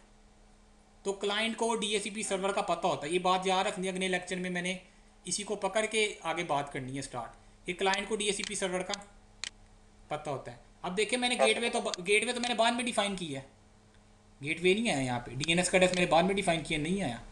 ये तो बहुत बड़ा इशू है। आप नेटवर्क पे कन्फ्लिक्ट कर कुछ चेंजेस करते हैं, वो DHCP ऑटोमेटिक रिफ्लेक्ट नहीं हो रही। तो उसको अगले लेक्चर में देखें। मैं इसको यहाँ पे IP क्या करवाता हूँ, आगे रिलीज़ करवाता हूँ कि IP जो है वो छोड़ दो।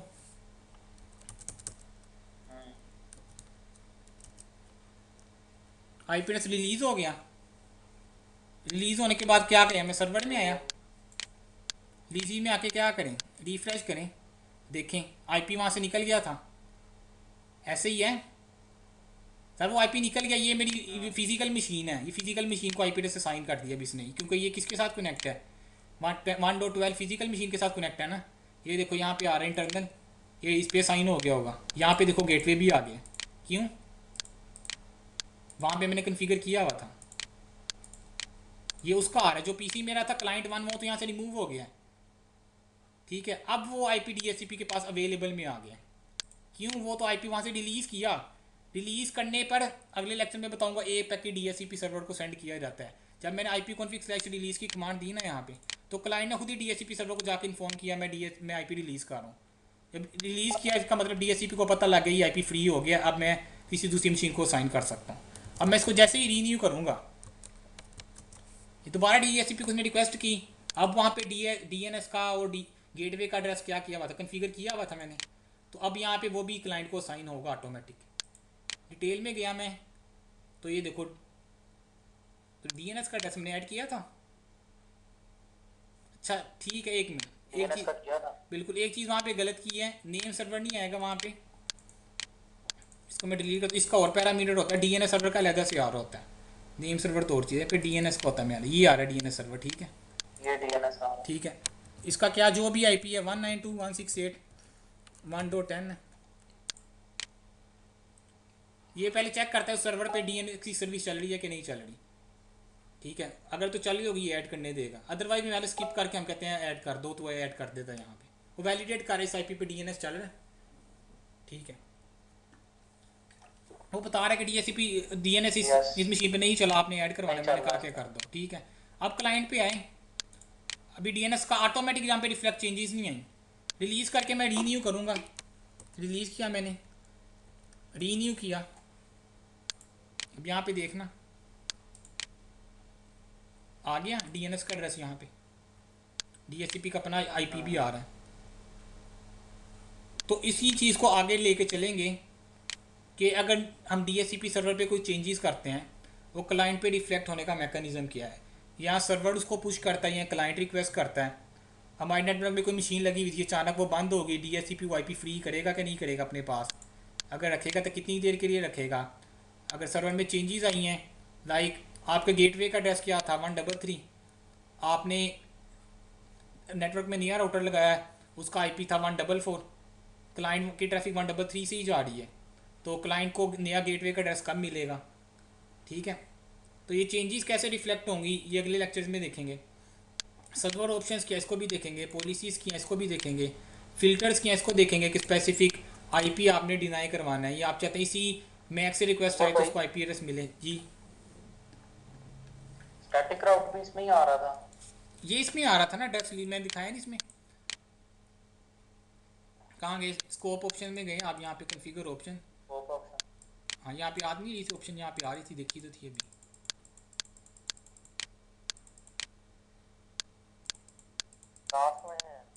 ये आ रहा है स्टैटिक राउट ऑप्शन आ रहा है आपके पास, आ रही है स्टैटिक राउट। ये अगर क्लासफुल है, अगर क्लासलेस है तो यहाँ पे क्लासलेस स्टैटिक राउट दोनों तरह के डिफाइन कर सकते हैं आप। ये ऐड करें आप, यहाँ पे स्टैटिक राउट डिफाइन करें, ऐड राउट, इस डेस्टिनेशन तक जाना है, इस नेटवर्क मास्क को इस राउटर तक चले जाओ। ठीक है, ये आप कन्फिगर करो। ये मजेदार चीज है। हाँ, ये आप कन्फिगर करो। मैंने भी कभी टेस्टिंग नहीं की है, साइन करके ना आप देख लेते हैं। मैंने कहा कि डेस्टिनेशन है लाइक 10.0.0.0, इसको टेस्टिंग करके देख लेते हैं अभी। 255.0.0.0 तो राउटर क्या है 192.168.1.3 दे दिया। ठीक है, और ये असाइन कर दिया मैंने। कभी टेस्ट ही नहीं की मैंने भी असाइन करके ना यहाँ पे। तो इसको वहाँ पे क्लाइंट पे जाते हैं, क्लाइंट पे जाके देखते हैं स्टैटिक राउट मिला कि नहीं मिला। ठीक है, अभी राउट प्रिंट करके राउटिंग टेबल दिखाता हूँ आपको।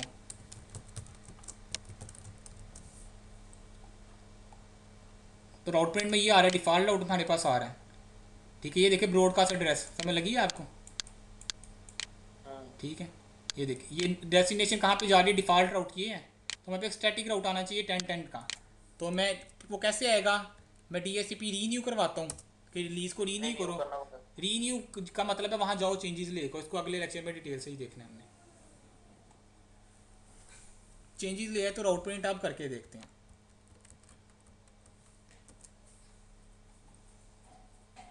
सर ये आगे देखो 10.0.0 के नेटवर्क पे जाना तो कहाँ पे चले जाओ, इस गेटवे से निकल जाओ। समझ लग गई ट्रैफिक। अब क्या होगा, इस नेटवर्क तक जाना होगा तो राउटिंग टेबल में आएगा, तो डिफ़ॉल्ट गेटवे की प्रायोरिटी कम होती है। ठीक है, तो इसको मैच करेगा, वो यहाँ पे भेज देगा। लेकिन इंटरनेट पे जाना है तो कहाँ जाओ, इस गेटवे पे जाओ। एक ऑप्शन हो सकती है।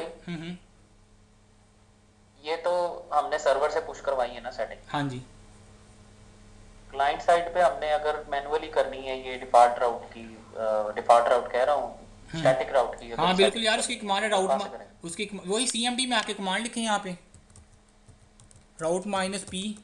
ठीक है, इसी तरह किस डेस्टिनेशन पे जाना है, क्या वह नहीं GUI कोई नहीं है। CMD में राउटिंग टेबल में एंट्री करनी है, आपको कमांड एंटर करनी पड़ेगी। जैसे ये आ गया, इसमें आपने एंट्री कर दी, कहाँ पे जाना है आगे गेटवे का एड्रेस आ जाएगा, वो करके आप एंटर कर दो यहाँ पे। वो एंट्री भी आप करोगे तो यहाँ पे क्या आ जाएगी, राउटिंग टेबल में आपके पास होना शुरू हो जाएगी। राउटिंग टेबल प्रायोरिटी भी इसकी सेट कर दें, इसकी यहाँ पे प्रायोरिटी वगैरह भी सेट हो जाएगी। मैट्रिक वगैरह आगे जाके देखूंगा, मल्टीपल डिफ़ॉल्ट गेटवे भी ना असाइन कर सकते हैं। इथरनेट में है ना, अभी तो मैंने एक डिफ़ॉल्ट गेटवे दिया था ना, 2 डिफ़ॉल्ट गेटवे भी मैं असाइन कर सकता हूँ, 3 भी असाइन कर सकता हूँ।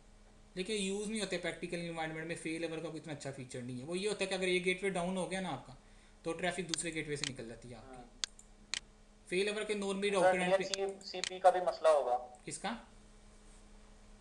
DHCP का नहीं, DHCP का क्या इशू होगा? कभी तीनों पे अगर ऑन है DHCP, किस तीनों पे तो ऑन है? DHCP को भी कॉन्फ़िगर करना पड़ेगा कि किसको कौन पहले उसको IP दे। किसको पहले IP दे? क्लाइंट को। नहीं, क्वेश्चन क्या आपका, क्वेश्चन करो स्टार्ट। नहीं, वही उसी के डिफॉल्ट आपने बताया ना कि डिफॉल्ट गेटवे एक से ज्यादा हो सकते हैं। हाँ, एक से ज़्यादा हो सकते हैं बिल्कुल। DHCP पे तो आपने स्टैटिक कॉन्फ़िगर किया होगा ना रिडंडेंसी के DHCP। लिए हो सकता है ना, ज्यादा कोई उसका कोई बहुत यूजफुलनेस नहीं, रिडंडेंसी ही रहेगा ज्यादा। हाँ बिल्कुल बिल्कुल, ऐसे गेटवे एक ये नहीं होगा कि सेम टाइम पे दोनों गेटवे यूज हो रहे हैं आपके। गेटवे एक साइन होगा, वहाँ पे आके आप मैट्रिक डिफाइन करेंगे, तो मैट्रिक के मुताबिक ट्रैफिक आपकी बाहर निकलेगी। अभी राउटिंग टेबल का आइडिया नहीं। राउटिंग टेबल जब सिस्को में भी CCNA करोगे ना, तो ये थोड़ा सा आइडिया होगा आपको राउटिंग टेबल को कैसे रीड करना है। ठीक है, मैट्रिक क्या चीज़ है, इंटरफेस क्या है या गेटवे क्या है, ये थोड़ा सा राउटिंग टेबल में एंट्रीज पढ़नी आ रही है। मल्टी का एड्रेस आ रही है, इसकी डिफरेंट एड्रेसेस आ रहे हैं। सर उमर भाई एक बात पूछनी थी। हाँ जी, लेक्चर तो ओवर हो गया ना? बिल्कुल। वैसे जनरल बात पूछनी है।